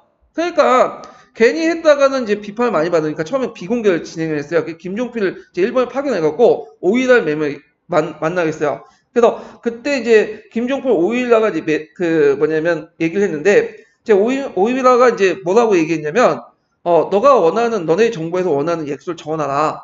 적어줬어, 메모에. 그러니까 이거 좀 많다고 생각하니까 오히려 좀 뜯어 고쳤어요. 이게 이제 김종필 오이라 메모야. 그래서 이 재산 청구권과 보상 청구권 문제를 이런 식으로 해결했고, 이걸 바탕으로 해서 이제 기본 조약을 하겠다고 이제 공포하고 국회에 비준했는데, 이 야당 의원들 이거 너무 굴욕스럽다. 왜 굴욕스러운지 좀 이따 얘기할게요. 해가지고 불참을 했죠. 그리고 학생들은 6.3 항쟁을 하죠. 고려대생을 중심으로 해갖고. 그래서 야당 의원이 전원 불참한 가운데 통과를 시켰어요. 그래갖고 이제 협정을 맺었는데, 일단은 기본적으로 이제 제일 기본적인 협정은 한일 양국 사이 상호관계 규정한 기본 조약이야. 그래서 보통 한일 협정의 풀네임이 이거예요. 근데 예전에 그거 쓰라고 했던 문제가 있었죠. 이거 쓴 분이 거의 없어. 한일 양국 사이의 상호관계 규정 기본 조약. 그래서 대개 보면 한일협정이 나왔는데 한일협정도 맞게 해줬을 것 같아요. 내 생각에는. 이거 거의 없어요. 이거 누가 써? 외워가지고. 예. 자, 그 내용과 그 다음에 그 외에도 부속조약 몇 개가 있어요. 그러면 본 내용을 보면 제일 문제됐던 것이 이제 이건데, 한국과 일본 사이에 막 맺어진 1910년 이전의 조약에 대해서 한국과 일본이 자국에 입장했다 2인적으로 해석할 수 있는 여지를 했는데, 자, 여기에 보면 내용 보면 1930년 10년에 8월 22일 이전에 대한제국과 일본 사이에 체결된 조약은 모두 이미 무효됨을 확인된다. 요거 하면 자 우리 측에서 어떻게 해석하냐? 8월 22일 날은 무슨 협정이 맺어진 거죠? 한일 일본 말로 하면 병합조약이 맺어진 거죠. 일종의 병탄이지만 일본 애들은 병합에다 쓴다고 했죠. 이게 맺어지고 8월 27일인가 29일 날 이제 공식적으로 이제 병합이 되니까 병탄이 됐잖아요. 그러니까 우리나라에서는 이제 어떤 식으로 해석하냐면 자 여기에서 이제 요게 1910년에 8월 22일 날 이 한일 병탄 조약이 맺어지고 나니까 그 전에 맺어진 것은 당연히 무효죠. 그러니까 그 이외 일제 35년 동안 지배도 뭐야? 합법적인 지배가 아니다. 이건 뭐야? 불법 지배라는 거야. 이런 식으로 해석을 하는 거야. 근데 그에 대해서 일본은 이 무효에 강조한 게 아니라 임의에 강조해요. 여기 임의에 강조해서 여기에서 1910년 8월 20일 병탄조약까지 전까지는 다 뭐냐면 합법적인 조약이었다. 그 이후에도 합법적인 통치였고 물론 도덕적 문제는 있지만 그렇지만 뭐냐면 일제가 이제 망하고 나서 샌프란시스코 강화회의를 맺거든요. 그리고 그 전에 이제 대한민국 정부가 수립되고 그래서 대한민국 정부나 이제 샌프란시스코 강화회의 통해서 뭐냐면 이미 무효가 됐다는 거야. 무슨 말인지 알겠죠? 그러니까 전에는 합법이었지만 예, 우리나라 정부나 수립되고 이제 샌프란시스코 강화회의를 맺으면서 이미 이게 뭐냐 사문화됐기 때문에 뭐냐면 이렇게 이제 해석을 하는 거죠. 그러면 이런 식으로 해석을 해버리면 어떻게 되는 거예요? 이거는 합법이 아니라 불법이 아니라 합법이었다. 그렇지만 이 조항들이 이미 사문화됐기 때문에 뭐죠? 이제는 영향이 없다. 이 내용이야. 이런 식으로 이제 생각을 한 거지. 그래서 우리는 무효를 강조하지만 일본은 어딜 강조한다? 임의의 방점을 찍고 강조해요. 그래서 해석의 여지를 남겨둔 거야. 자, 그래서 일본 애들이 이제 뭐냐면 우리나라한테 돈을 줄 때 배상금을 준 게 아니죠. 배상금은 뭐예요? 35년 동안 불법 침략을 했고 강탈했기 때문에 우리가 이제 뭐냐면 너네들을 불법을 저질렀기 때문에 주는 돈이다 이런 의미인데 이것을 먹먹을 준 게 아니라 독립 축하금이라는 이름을 받은 거죠. 너네 독립했으니까 축하한다. 기존에 35년 동안은 합법적인 통치였다. 이런 식으로 이제 뭐냐면 해석을 한 거야. 얘네들은. 자, 그래서 이제 식민지 시기 일본부터 받은 피해는 청구권 성격의 자금을 제기했지만 이때 이제 뭐냐면 정부 간에서 해결됐고 개인 간의 문제는 정부한테 다 해결해라. 그래서 그때 이제 한국 정부에 다 위임을 시킨 거죠. 이때부터 나한테 따지지 말고 한국 정부가 이제 돈을 줬으니까 정부에 줬으니까 한국 정부 따져라. 그래서 지금 일본 법정에서 예전에 강제 노역당하고 위안부 해가지고 소송을 해도 일본 정부의 말은 이미 예전에 한일협정 때 정부에서 해준 걸로 다 했다. 그러니까 우리한테 따지지 말고 정부 가서 돈 달라고 해라. 그런 논리를 낸 거 아니에요? 자, 그래서 이게 이제 돈을 받은 게 독립축하금을 받고 과거에 대한 어떤 철저한 반성을 하고 나서 받은 게 아니죠. 일본 정부에 사과를 받고 한 게 아니기 때문에 이게 되게 굴욕적이다 해서 한일회담이 반대했고요. 그래서 고려대 학생들 중심으로 해갖고 그 당시 이제 뭐냐면 반발이 컸고 또 야당들이 또 민주당을 결성하고 그래서 이때 이제 학생운동을 6.3 항쟁이 나오죠. 되게 유명하죠. 예. 그때 이제 누가 참여했어요? 고려대생이었던 때 이명박이 그때는 20대 초반이었는데 그때 참여를 해갖고 감옥에 갇히고 그것 때문에 군대도 안 가고 근데 그때 이제 현대 들어갔다가 이제 뭐냐면 크게 성장을 했죠. 그래서 박정희가 이제 이명박이 현대 들어갔다는 걸 이제 알고 나서 정주한테 이런 식으로 얘기했나 봐요.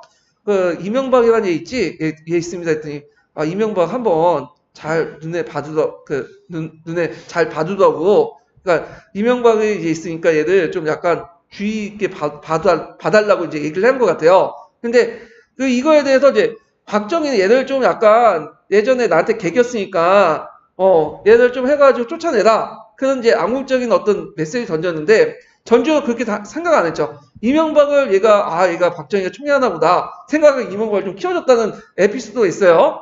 자, 하여튼 그때 박정희 정권은 위수정을 선포했어. 이 박정희 정권 때 계엄령보다는 위수정을 했는데 위수정이 뭐냐면 군부대가 정부의 주요 시설이나 군부대 시설들을 보호하기 위해서 군대를 포함해서 그 주변을 뭐냐면 통제하는 걸 위수령이라거든요. 근데 계엄령을 선포한 건 좀 약간 정치 부담이 있어요. 왜냐면 국회에 통과해야 되고. 근데 위수령 같은 경우에는 그냥 대통령령으로 선포할 수 있어. 그래서 위습을 선포하고 나서 실제로는 계엄령 거의 준계엄령을 이제 활동을 하는 거지. 그래서 이제 있고 또 공안 사건을 이제 조작했죠. 예전에 시험 문제 나왔던 게 뭐예요? 제1차 인민혁명당 사건, 또 불꽃의 사건이라는데 그 내용을 보면 그 중앙정보가 발표한 건데 일종의 공안 사건이에요. 인민혁명당이라는 당이 있었는데 이 인민혁명당이 북쪽에 지정을 받고 자금을 받고 간첩질을 했다. 그래갖고 그때 많은 사람들 엮어가지고 이제 했는데 그게 너무 무리하게 하다 보니까 그 공안부 검사 안에서도 많이 많았어. 이거 조작 사건인데 해야 되냐. 그래갖고 이제 사포 던지는 사람도 있고 결국에 재판까지 갔는데 그 재판에 갔더니 이제 판사들 보기에 너무 이게 무리한 거야. 너무 이게 조작질이 너무 심하게 하니까 거의 대부분 몇 명만 이제 유죄 판결받고 대부분 뭐야? 무죄 판명을 받는 거야. 이게 이제 뭐냐면 제1차 인혁단 사건인데 왜 이런 인혁단 사건을 만들까요?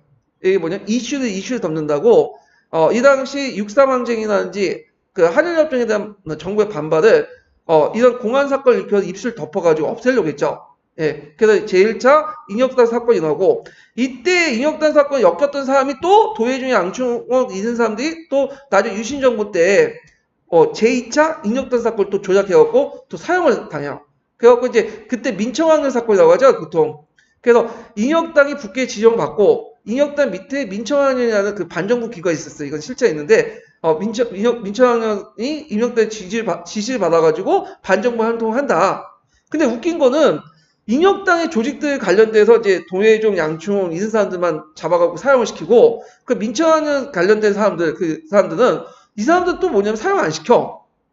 그리고 이 사람들은 되게 보면 이제 징역형만 살게 하고, 왜냐면 민청학년에 관련된 사람들이 되게 유명한 야당 지도자, 그 다음에, 그 유명인들이 많아요. 그러니까 이 사람들 사형시켰다가는 많이 많으니까 좀 약간 듣보잡 같은 사람들 몇 명 처형시키고 이제 공포 분위기를 조성하려고 했던 거죠. 그리고 사형 판결 받자마자 곧바로 48시간 내에 사형을 시키잖아요. 예. 그게 사법살인이라고 좀 하죠. 그래서 최근에 재심을 통해서 이 사람도 억울하게 죽었다라고 이제 판결을 했는데 박근혜는 그걸 인정하지 않죠. 두 개의 판결이 있다 이런 식으로 얘기를 하잖아요. 자, 그래서 이제 1차 인혁단 사건을 불러일으켰다 이렇게 보시면 되고요. 자, 베트남 파병 보죠. 이 베트남 파병이 시험문이 많이 나오죠. 그래서 이제 베트남 파병의 배경을 보면 대내적으로 베트남 파병의 대가로 한국 군장부의 홍대학 그 당시에 6.25 전쟁 때 이제 물려받은 거 2차 세계대전 때 받은 것들. 그 당시 2차 세계에서 썼던 뭐 칼빈 총이니 M1이니 이런 거 그대로 쓰고 있었어. 그 당시에. 그리고 이제 이 전쟁 과정에서 베트남에 필요한 건설, 용역 등 특수수역을 이제 확보하려고 했죠. 그래서 이제 브라운 각서를 냈죠. 그래서 브라운 각서에 보면 너희들이 베트남 파병하면 그 당시 한국군의 그 월급을 우리가 대주고 그 다음에 여러 가지 이제 무기도 대주고요. 그 다음에 또 그 당시 이제 베트남에 일어난 어떤 재건 사업들 있죠. 이런 것도 너네들 수주를 하겠다. 그래서 거기에서 벌어둔 돈을 바탕으로 뭐야? 경제 자금을 이제 확보를 한 거죠. 그래서 경제 자금을 바탕으로 확보한 게 두 개가 있어요. 아까 일본 그 한일협상을 통해 청구권 자금을 받은 거. 두 번째가 베트남 파병을 통해서 먼저 돈을 얻은 거. 그래서 이 브라운 각서가 이 비밀 문서인데 행정 문서예요. 이게 이제 예전에 시험문에 나왔던 거죠. 브라운 각서하고 한일협정 내용이.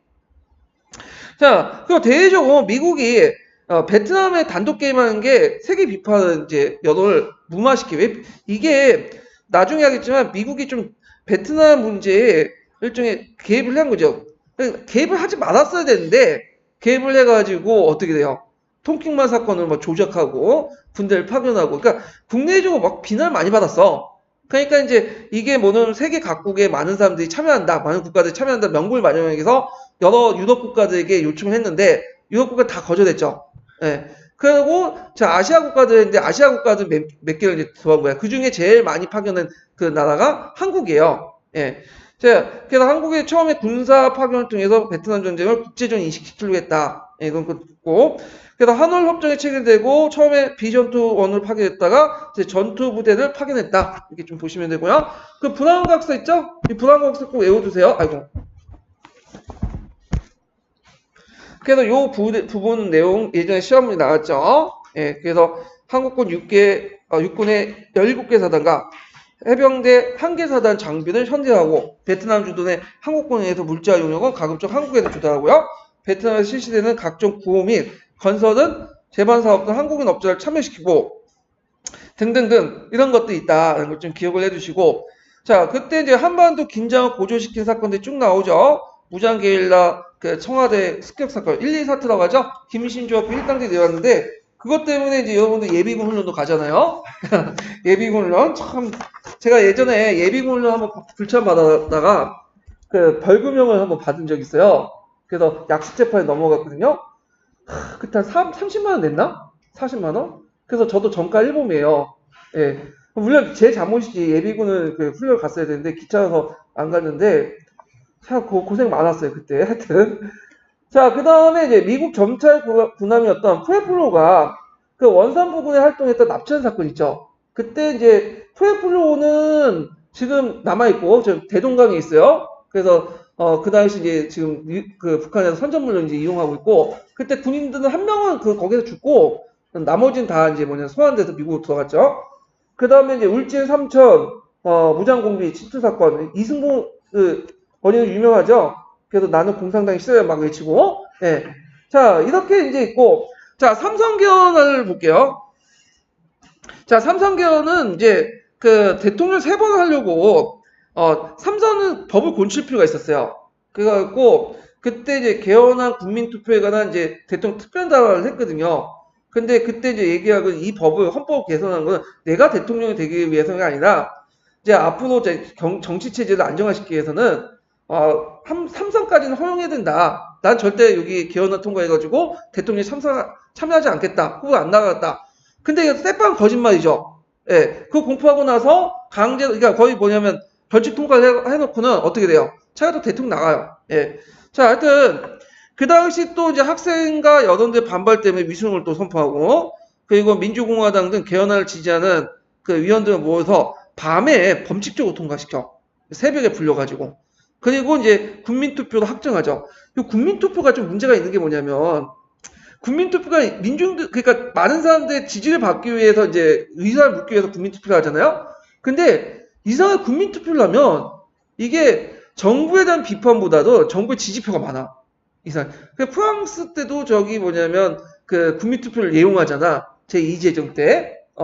그래서 이제 하여튼 그 당시에 그 민중들이 좀 약간 무지했는지 아니면 했는데 박정희의 그 삼선 개헌을 통과시켰어요. 나중에 또 유신헌법 때도 국민투표를 통해 통과시켰죠. 그러니까 우리가 이제 그때 막 그 박정희나 뭐 전두환에 뭐 저항했던 사람들이 그렇게 많았던 건 아닌 것 같아. 그러니까 학생들 일부 엘리트 계층들 그런 사람들이 많이 저항하고 그랬는데, 자, 하여튼 이렇게 있고 7.4 남북 공동선언 볼게요. 이거 외워두세요. 이거 예전에 시험 문제 나왔던 거죠.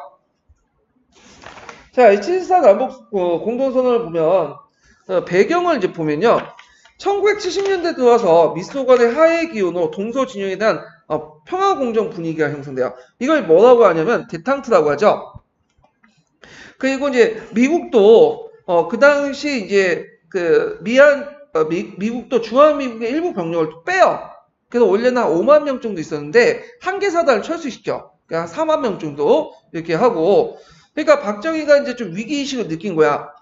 그리고 북한도 좀 위기의식을 느낀 게 뭐냐면 북한도 이 냉전 구조를 이용해가지고 뭐냐면 살아남으려 했는데 냉전 구조가 점점 붕괴되고, 그러니까 소련과 중국부터 지지가 좀 약간 뭐냐면 덜 받게 되니까 뭔가 자체적인 어떤 뭐냐면 그 내부 구조를 이제 만들 필요가 있었어요. 독재 정치를 유지하기 위해서. 그래서 서로 간의 이해관계가 딱 일치해서 공포된 걸 7.4 남북공동선언이에요. 그 내용을 보면, 자, 박정희의 평화통일한 구상을 발표해서 북한의 무력 행사 포기를 요구하면서 남북 개발과 건설의 경제체제 가양대로 제안을 하고 먼저 제안을 했어요. 그리고 나서 평양과 서울에 각각 밀사를 파견하죠. 그래서 그 당시 이제 이후락이 이제 평양 방문하고, 원래 김영주가 가기로 했는데 박영철 와서 서울 방문하고, 그래서 한날 한시에 동시에 평양과 서울에서 공동성론을 발표를 하게 되죠. 자, 요게 내용이 요게 있죠. 이게 예전에 시험 문제 나왔는데 키워드가 뭐야? 일단 자주, 평화, 민족 대단결 외워두셔야죠. 자, 통일은 외세에 의존하거나 외세의 개입, 간섭에 받음이 없이 자주적으로 해야 된다. 그 다음에 통일은 서로 상대방을 반대하는 무력 행사를 요구하지 않고 평화적으로 해야 된다. 그 다음 사상과 이념 제도의 차이를 초월해서 하나의 민족을 민족 대단결한다. 요게 이거 외워두세요. 예. 그래서 자주, 평화, 민족 대단결. 그래서 이제 이렇게 있고, 그 다음에 예전에 시험 문제 나온 것이 남북조정위원회를 설치했죠. 통일 문제 협의를 위해서 공식적인 대화기구를 이제 설치했다. 예. 이것도 예전에 시험에 나왔으니까 꼭 외워두세요. 그렇지만 이 남북 간의 당국의 7.4 공동성을 제대로 시험 못했죠. 정치적 이유에서 그 결과가 예전에 시험문이 나왔어. 일단 남한은 유신 독재 체제를 강화했고 통일을 위해서는 강력한 대통령제가 필요하다. 북한은 사회주의 헌법을 방포했어. 그럼 예전에 사회주의 국가 아니었냐? 사회주의 국가인데 아직까지 공식화시키지 않았어요, 북한이. 근데 이제 사회주의 헌법을 통해서 공식화시키고 김일성을 국가 주석직을 이제 해가지고 만들어가지고 앉혔죠. 그래서 김일성의 권력 체제를 강화시켜 나갔다. 요거 예전에 기출문제 나왔으니까 외워두시는 게 좋을 것 같아요. 요 결과 부분을. 자, 그다음 유신체제 내용 보죠. 유신체제 내용은 지금까지 문제는 안 나왔어요. 예. 그렇지만 한국사 능력이라든지 수능에 많이 나오기 때문에 나올 가능성이 많아. 이 부분은. 그래서 보통 이제 10월 달에 공포기 때문에 10월 유신이라고 하는데 유신하는 뭐예요? 유신하는 거는 낡고 그런 것들을 뒤엎고 새로운 걸 만들겠다는 거죠. 그래서 예전에 그 유신한 말이 많이 썼어. 그리고 메이지 유신한 말도 그런 거고. 그래서 10월 유신을 이제 했는데 10월 유신의 배경을 보면 아까 7.4 남북공동성을 발표. 그래서 통일 문제를 권력의 연장 수단으로 삼으려고 했고 그 다음에 이제 앞에서 이제 3선 선거 때 대통령 선거했어요. 1971년에. 근데 이때 김대중하고 이제 박정희가 이제 대통령 선거를 했거든요. 근데 이제 박정희가 김대중을 간신히 이겼어요. 그것도 강권을 동원해가지고 이긴 거야. 그러니까 다음 대통령 때는, 선거 때는 박정희가 김대중을 이길 수 없다는 권력이 나온 거죠. 그러니까 이제 민중들에게 이제 선거를 통해서 뽑는 것보다는, 이제 직선제보다 뭐가 낫다고, 간선제도 이제 나을 필요가 있겠다. 그래서 이런 것들이 이제 있고, 그 다음에, 미소 냉정체제 약화. 그 다음에 미국과 일본의 중국 간의 관계 개선, 그 다음에 뭐 주한미군 철수 등등등 해가지고 이제 이런 배경 아래 이제 유신헌법을 이제 통과시켰죠. 그때 이제 강조된 것이 뭐냐, 한국적 민주주의예요. 예. 그러니까 민주주의는 찬성하는데 이건 서양식 민주주의라고 안 된다. 우리는 이제 경제 개발과 그 다음에 남북 통일을 해야 되기 때문에 이걸 하기 위해서는 강력한 대통령제가 필요하다. 그래서 한국식 민주주의를 내세운 거죠. 예. 그래서 이제 그 내용들 보면요. 자, 유신헌법 내용 물어볼 수가 있어요. 그러니까 두세 가지 좀 외워두세요. 대통령 임기를 6년으로 구정했을 뿐 중인이나 연민의 제한 구정을 두지 않았다. 이게 뭐냐? 그 이상 해먹을 수 있다는 거지. 예. 그리고 국민의 기본권을 침해하고 권력구조상 대통령의 어떤 권한을 강조했고요. 그 대통령을 뽑을 때 어디에서 뽑냐면 대통령을 이제 의회나 뭐 국민들이 뽑는 게 아니야. 어디에서 뽑아요? 통일주체 국민회의에서 뽑아. 통일주체 국민. 여기 있죠? 통일주체 국민회의에서 무기명으로 투표를 해요. 말이 무기명이지 통일주체 국민회의는 어떤 사람을 친박정희 세력들만 결집한 거야. 일베들 데리고 이제 투표한다고 보시면 돼요. 예, 그러면 99%가 뭐예요? 거의 되면 박정희 찍겠죠. 물론 변심한 사람도 있겠지만 박정희 찍겠죠. 자, 그리고 또 문제가 됐던 게 유정회라는 조직을 만든 이게 뭐냐면 국회의원의 3분의 1을 누가 임명할 수 있냐면 대통령이 임명할 수 있어요. 대통령이. 그래서 대통령이 임명해서 이 임명된 그 국회의원들이 만든 조직이 유정회야. 유정회. 그러면 자, 3분의 1을 유정에서 나오고 공화당이 3분의 1 나오면 3분의 2 정도를 국회의원에 확보하죠. 그러면 개헌 저지선을 확보할 수가 있는 거야. 개헌을. 그러니까 개헌을 할 수가 없어. 이런 구조에서는.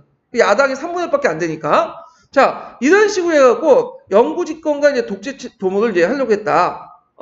그래서 이제 이렇게 있고, 그 다음에 또 여기에서 또 눈여겨보면 긴급조치권이 있어요. 긴급조치. 이 긴급조치를 많이 이용했는데 이 긴급조치는 대통령령의 일종이야.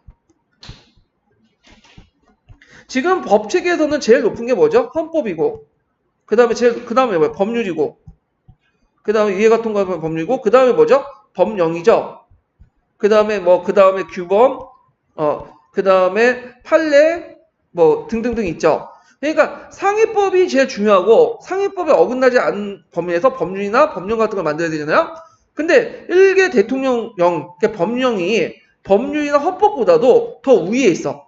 그러니까 그 긴급조치가 발행되면 헌법과 법률 다 무시해도 돼. 그래가지고 법령이 대통령 말이 꼭 법이 되는 거야. 그래갖고 이제 긴급조치를 매트를 1호에서 9호까지 했거든요. 원래 긴급조치는 위기시에 공포하는 거야. 뭐 천재지변이라든지. 근데 툭툭 하면서 뭐 발표했기 때문에 실제 긴급조치도 아니에요. 긴급할 때 공포해야 되는데, 실제 야당들, 자기 반대 세력들 막 뭐냐면 처단할 때 이 긴급조치를 했거든요. 그래갖고 이제 1호부터 해서 9호까지 했는데, 그 중에 제일 유명한 게 9호죠, 9호. 9호는 뭐냐, 유신헌법의 논란마저도 포괄적으로 금지해요.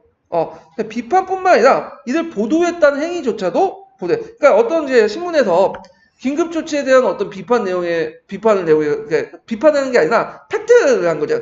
어떤 단체가 긴급조치에 대한 반대 시위를 뭐 종로에서 했다. 그걸 보도하면 안 돼. 보도하면 이제 탄압을 받는 거야.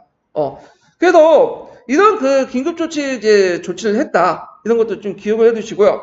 그래서 이제 이런 것도 있고, 그래서 이 내용들 좀 기억을 해두세요. 첫 번째로 유신헌법은 연임 제한을 규정을 두지 않기 때문에 대통령을 장기적으로 할 수 있도록 토대를 마련했고, 그 다음에 이제 통일 주체 국민회의에서 간선제를 통해 대통령을 이제 뭐냐면 선발했고, 그 다음에 대통령이 3분의 1 이상 뭐죠? 국회의원을 뽑았죠. 그래서 이걸 통해서 유정회라는 정치 조직을 만들었고, 긴급조치법을 이제 공포할 수 있는 권한을 가지고 있었다. 그래서 요 정도만 외워갖고 쓰시면 될 것 같아요. 자, 그리고 만약에 또 문제가 그 당시 박정희 정권 때 정권을 유지했던 기구 2개를 쓰시오. 공화당 쓰면 안 되겠죠? 통일주체 국민회의, 그 다음에 유정회, 이게 2개 쓰셔야 돼요. 자, 그 다음에 이제 제일 문제가 됐던 사건이 뭐죠? 민천항력 사건이죠. 이 민천항력 사건이 이제 뭐 학대 개편되는 걸 제2차 임역당 사건이야. 그러니까 민청항력이라는 그 반정부 조직을 탄압하기 위해서 민청항 상위 조직을 뭘 만든 거야? 인혁당, 인민혁명당을 만들고, 이 인민혁명당이 누구부터 돈을 받았다? 국회로부터 돈을 받고, 당연히, 민청항 간첩질을 했다. 이런 식으로 이제 엮기 위해서 한 건데, 이때 이제 관련된 사람들이 금방 죽었죠. 처형당하고, 그래서 사법살인을 한다. 이렇게 좀 기억을 해두시고, 그 밑에 이제 긴급조치 내용 있으니까 좀 기억을 해두시고요. 자, 유신 추제 이제 분계를 보면, 대학생이나 재하 인사들, 언론인들 중심으로 해갖고 유신 반대 시위가 있었고, 뭐 3.1 민주 구국선언도 있었고요. 한번 나중에 이제 찾아보세요. 그 관련된 그 사료들을. 제일 중요한 게 부마항쟁이죠. 이 부마항쟁. 이걸 이제 알려면 1979년 상황을 봐야 돼요. 자, 1979년에는 제2차 5.1 파동이 있었어요. 2차 5.1 파동. 그때 누가 이제 호메인이 아시죠? 이란에서. 호메인이 이제 뭐냐면 그 앞에 파라빈 정권을 친미 정권 뒤엎고 정권을 장악했어. 그래서 원유 가격을 이제 인상시킨 거야. 그것 때문에. 그래가지고 그 당시 원유 가격이 인상되니까 당연히 타격을 받죠. 우리나라 경제. 특히 우리나라는 그 당시 70년 넘어가면 경공업이 아니라 중화학공업 넘어가. 근데 경공업보다 중화학공업이 오일을 더 많이 잡아먹잖아. 그러니까 이제 이때 79년, 80년부터 마이너스 성장을 하게 돼요. 예전에는 막 10% 고도 성장을 했는데, 그러면서 이제 그 당시 부도 기업들이 많이 나오고, YH 무역이라는 게 있어요. 옷 만드는 회사인데, 이때는 잘 나가는 회사였는데, 이게 부도가 난 거야. 그래서 사장이 돈을 안 주고, 임금만 주고, 튄 거야, 미국으로. 그러니까 이제 여공들이 임금체불 뭐냐면 막 항의하기 위해서, 그 당시 그 야당이었던 신민당사에 가서 농성을 해요. 그런데, 이 신민당에서는 불리지도 않는데, 그 당시 정부에서는 경찰을 알아서 파견해줬죠. 때려잡는다고. 그런데 때려잡는 과정에서 이제 뭐냐면 그 신민당에서 막 때려잡는 거에서 막 그 여공들에게 뭐냐면 뭐 똥을 뿌리고 분노하고 막 그 때려잡고, 그때 한 명이 그 옥상에 떠서 죽게 돼. 그러니까 이제 그 당시에 신민당수였던 김영삼이 그걸 가만히 볼 수 없잖아요. 그래서 막 항의하고 막 하니까 신민당 그 김영삼을 뭐냐면 국회의원에서 제적을 시켜버려요. 정부에서. 그러니까 그 당시 김영삼의 정치적 고향이 어디예요? 지금 부산과 마산이죠. 그래서 부산과 마산에서 시위가 일어나. 이게 그 유명한 뭐예요? 부마항쟁이야. 예. 그러니까 정부가 이제 부산 계엄령, 마산 위수령을 선포하는 거야. 그리고 나서 이제 지네끼리 이제 그 다음에 그 여자끼리 이제 술 먹고 있다가 그 당시 이제 박정희, 차지철, 김재규가 이제 술 마셨는데, 차지철이 이제 뭐냐면 부산과 마산은 이제 얘네들 시위하는데 그 킬링피드 예를 들면서 그냥 탱크 몰고 다 죽이자. 100만 명 정도 죽여도 정권 유지된다. 그러니까 이제 무슨 말이냐, 어떻게 국민을 죽일 수 있냐, 너 개새끼 하면서 욕하면서 김재규가 차지철에 총을 날린 거지. 그러니까 이 중앙정부 김재규가 차주치를 별로 안 좋아했어요, 예전부터. 그리고 나서 그참에 박정희도 죽이게 된 거야. 예. 그리고 나서 김재규가 도망을 갔는데 멍청하게 이 사람이 육군본부 쪽으로 가야 되는데 그 육군본부 가갖고 이제 병권을 장악해야 되잖아. 그런데 중앙정보부 쪽으로 간 거야. 그러니까 이제 나중에 이제 뭐냐면 김재규가 도망가고 나서 그 다음에 정성환이 잠깐 봤다가 이제 박정희가 죽음을 이제 발견한 거게 된 거죠.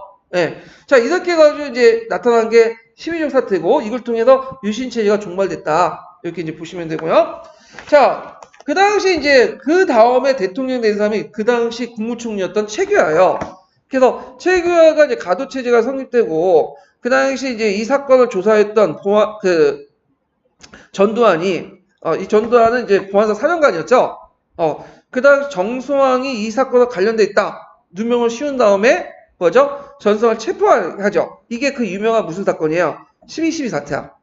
그리고 이 12.12 사태는 대단한 거예요. 전성황은 육군 참모총장이가 그러니까 얘가 포스타고 얘는 뭐야 투스타인데 한참 어린 후배가 그 정성황을 이제 체포시킨 거야. 그러니까 전형적인 하극상이야. 근데 전두환은 이제 그 당시 박정희 때부터 하나에라는 사조직을 만들었어요. 그래서 하나에 있었던 병력들을 동원해갖고 쿠데타를 일으키죠. 그리고 나서 최규하를 얼굴 마담을 내세워가지고 이제 실권을 장악해요. 그러니까 보니까 학생들이 보니까 이거 보니까 전두환 인물이 갑자기 듣보잡이 갑툭튀라고 하죠. 갑툭튀가 탁 튀어나온 거야. 이제 보니까 실권이 이제 전두환이 있다. 그래가지고 이제 대규모 시위를 하죠. 그래가지고 서울에서 유신헌법 폐지, 전두환 퇴진, 비상계엄 폐지 등등을 하면서 서울역과 시청 앞에 대규모 시위를 해요. 근데 그때 끝까지 배겨야 되는데 좀 하다가 물려나. 그러니까 그 틈을 노려서 신군부 세력이 5월 17일 날 전국 계엄령을 확대하고요. 일제 정치활동을 금지시켜. 그러니까 예전에는 계엄령을 이제 어디만 확대했냐면 제주도를 제외한 계엄령을 냈었어요. 왜냐면 전국적 계엄령을 내릴 경우에는 국회 통과시켜야 되거든, 그걸. 그러니까 이걸 이제 없애고 제주도 포함해서 전국적 계엄령을 확대시켜 나가는 거죠. 그리고 일제 활동을 이제 금지시키고 그 당시 이제 김대중을 비롯한 주요 정치 인사들 구속해요. 그러니까 김대중의 정치적 고향이었던 강주에서 대규모 시위를 하게 되죠. 그리고 나서 그 당시 계엄군이 무자비한 타락으로 강주 시민까지 합사하면서 이제 강주 민주화 운동이 일어나죠. 5.18 강주화 민주화 운동이요. 예. 그걸 이제 계엄군이 무력 진압을 했다. 이렇게 좀 기억을 해두시면 되고요. 자, 그래서 이제 5.18 민주화 운동을 진압하고 나서 이제 작가 군정을 실시해요. 그래서 국가보위 비상대책위원회를 설치하고 사회 통제를 강화해서 정치인 활동을 통제하고 공직자를 수청하고 언론 통폐하고 그래서 비판적인 기자들 해임하고 그 유명한 삼청교육대도 운영했죠. 그래서 5공화국을 했는데 처음에는 이제 전두환이 유신헌법에 따라서 통일주체 국민위원회를 통해서 하고 헌법을 다시 제정을 해요. 이거 헌법에 의해서 대통령 선거인단에서 하게 돼요. 두 번 한 거야, 얘는. 그러니까 한 번 통일주체 국민회의 유신헌법에서 신헌법에 따라서 대통령 선거인단에서 간접선거를 하는데 대통령 선거인단은 1000명인가 그래요. 그러니까 돈을 다 매수하고 자기 파살 다 집어넣고 하니까 반대파가 거의 없어. 다 기권표야. 무효표만 한두 개 있고. 그래서 완전히 뭐 김일성 북한에 하는 선거식으로 하는 거죠. 그리고 이제 신헌법 내용은 간선제 뭐죠? 7년 임기 단임제. 전두환이 이제 대통령 됐다. 7년 임기 단임제는 아마 이제 자기 친구 노태우를 대통령 좀 내세우려고 한 것 같아요. 내 생각에. 그런데 이제 나중에 1987년에 이제 민주화 운동이 추진되죠. 그래서 박종철 고문치사 사건 유명하죠. 박종철 고문으로 죽게 되는데 딱 쳤더니 억하고 죽었다. 말도 안 되는 소리를 가지고 하니까 이때 이제 거국적인 민주화 항쟁이 일어났고 그 다음에 결정적 타격이 뭐냐면 4.13 호원 전체예요. 그러니까 전두환이 반대는 일어났는데 불구하고 4월 14일에 나와가지고는 호원 조치를 해. 기존의 헌법을 계속 유지하겠다. 그러니까 기존의 헌법을 유지하겠다는 건 뭐냐면 직선제를 안 하겠다는 거야. 간선제를 하겠다. 대통령 선거인단을 통해서. 그리고 나서 민정당 정당대회를 해요. 그리고 나서 정당대회를 하고 나서 누굴 지명하냐면 노태우를 지명해버린 거야. 그러니까 이걸 계기로 해서 이제 6월 민주항쟁이 확산이 된 거죠. 그러니까 너무 하니까 처음에는 진압을 하려고 했는데 정적으로 일어난 걸 너무 이게 확산이 퍼진 거예요. 그리고 예전에 이제 참여하지 않았던 일반 시민까지 참여하고 그때 유명한 그거 있죠. 홍원 철폐 독재 타도. 홍원 그 철폐 독재 타도를 외치고 하면서 근데 보니까 이제 예전에 강주와 민주화 운동처럼 탱크를 몰고 그냥 총을 갈궈가지고 진압을 했으면 간단히 끝나는 건데 이때는 이제 결정적으로 뭐냐면 1981년인가? 그때 서울에서 뭘 유치한다면 올림픽을 유치하는 게 있어요. 근데 그걸 강제로 진압을 하면 이 올림픽 유치가 안 되잖아요. 다 주목되고 있는데 누가 거기에서 진짜 그 민중들 총살 내갖고 막 뭐냐면 해가지고 한 곳에 누가 하려고 하겠어. 거기다 미국이 보니까 가만히 있으니까 이거 안 되겠다. 그래서 미국 개입을 하죠. 그래서 박정희 전두환을 불러다가 조용히 얘기하죠. 그냥 조용히 물러나라. 내가 정치 보장해주겠다. 너. 그래서 물러난 거야. 그래서 자기 친구였던 노태우에게 이제 시킨 게 6.25 선언이죠. 그러니까 6.25 선언은 주요 내용은 뭐냐면 민중들의 민주화 요구를 수용하고 제일 중요한 게 대통령 직선제 개헌안이에요. 그리고 나서 기본권을 보장하고 그래서 5년 단임의 그 직선제 헌법을 하죠.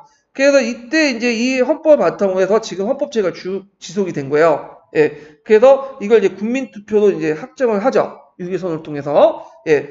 그래갖고 두 번째로 이제 민중들 항쟁을 통해서 또 뭐냐면 그 전두환이 물러난 거야. 예. 그래서 대통령답지 않으면 어떻게 해야 돼요? 더 이상 대통령 아니까 물러나야 되잖아요. 그리고 나서 이제 했는데 그때 대통령 선거 때 야당이 통합을 했어야 되는데 김대중하고 김영삼이 또 뭐냐면 분열됐다 보니까 분열되고 거기에 김종필이 또 나오죠. 그러니까 이제 뭐냐면 야당표가 분열되는 과정에서 한 30%대 얻은 그 노태우가 대통령이 됐고 그 노태우에 의해서 이제 뭐냐면 육공화국이 탄생이 된 거죠. 예. 그래서 이제 했는데 노태우 이후부터는 시험이 안 나올 것 같아요. 이때는 뭐 노태우, 김영삼, 김대중, 노무현 이렇게 쭉 나오잖아요. 그때는 이제 지금은 제 생각에는 저 한국사 능력검증도 6월 민주항쟁에서 딱 끝나더라고요. 여기가. 그러니까 6월 민주항쟁만 좀 기억을 해두시면 될 것 같아요. 요 정도만. 예. 그래서 저도 이제 여기에서 정리할 때 그걸 뒤에 있는 걸 각을 뺐어요. 예. 그러면 한번 관련된 근현대에서 책 부분을 이제 보고 넘어갈게요. 자, 여기서는 박정희부터 해가지고 이제 뒤에 전두환 때까지 이제 쭉 보는데, 자, 군사정부는 1962년 12월 달에 대통령 중심제와 국회 단원제를 물전한 새헌법을 제정했죠. 이게 5차 개헌인데, 국가재건회의에 박정희 의장은 민간정부부터 정권 이양 문제에 대해서 몇 차례 거쳐 번복한 끝에 본인이 선거에 출마를 결정하게 돼요. 그 63년에 민간정부의 인양을 위한 대통령 선거가 실시되었고, 그때 조직된 당이 뭐냐면 민주공화당이에요. 그래서 이때 이제 민정당이 그 윤보선 후보를 간신히 이겼어. 이거 대통령이 됐고 곧 이어 이제 실시된 국회의원 선거에서 온갖 부정을 자행하는데 민주공화당이 압승을 했죠. 자, 여기 이제 보면 참 여기에서 좀 눈여볼 게 저도 이거 보고 놀랐는데 자, 이때 5대 대통령 선거에서 여기 보세요. 전북 전남 지역 있죠. 지금 오늘 전라도 지역에서 윤보선포보다는 누가 많아요? 박정희 표가 많아. 지금은 거꾸로 됐잖아. 그러니까 아직까지는 그때는 전라도나 뭐 경상도 지역 차별이 없었다는 걸 알 수 있어. 그런데 나중에 이제 그 김대중이 등장하고 뭐 하면서 박정희 싸울 때 1970년대 그때 대통령 선거 때부터 뭐냐면 지역 갈등이 일어난 거야. 이걸 정치인들이 부추겼다는 걸 알 수 있죠. 그러니까 요때는 오히려 전북 전남이 전라도 이제 박정희가 훨씬 더 표가 많았어요. 예. 그래갖고 이제 요 표에서도 이제 알 수 있고. 자, 그러면 이제 여기 보면 1963년 12월 17일 날 제3공화국이 출범되면서 내각 책임제를 폐지하고 대통령 권한이 강화됐고요. 정부는 민간정부로 바뀌었지만 5.16 군사정변을 주도했던 사람이 군복만 벗은 채 민간정부의 핵심적인 정치 세력으로 활동했다. 자, 그래서 뭐 그때 뭐 김종필도 이제 군복 벗고 나왔죠. 근데 김종필하고 이제 박정희 친이적 관계가 또. 근데 처음에는 협조적이었다가 나중에 이제 탄압받게 돼. 예. 그래서 이제 야당 세력으로 이제 돌변하게 되는데, 자, 하여튼 경제 개발의 필요성과 미국의 요구에 의해서 1962년 10월 때부터 제기된 한일협정은 왜냐면 그 당시에 미국의 요구도 있었어요. 우리도 필요가 있었고. 왜냐면 미국 입장 볼 때는 그날 공산주의 세력을 막기 위해서는 한미일 방어 체제가 필요했던 거냐. 그러니까 한국하고 일본이 갈등이 빚어서는 안 되겠죠. 그러니까 어떻게 하든 손을 잡게 해야 되잖아. 그러니까 한일협정이 필요했던 거지.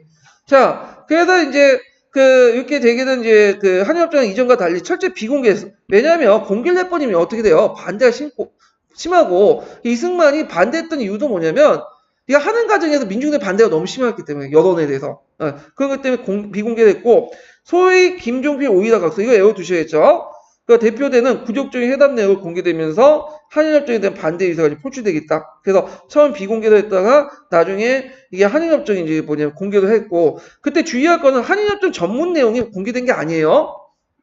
그땐 요약 형태로 뭐냐면 신문에 실려 있는 거지.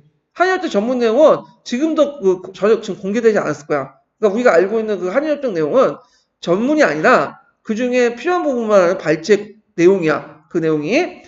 자, 하여튼 1964년 3월 24일 날 대규모 학생 시위가 발생됐고 이걸 무슨 학생이라 하죠? 63 항쟁이라고 하죠. 그 뒤에 6일 3일 날 최고조를 했기 때문에 그래서 한일협정 반대 운동 63 항쟁이 일어났고요.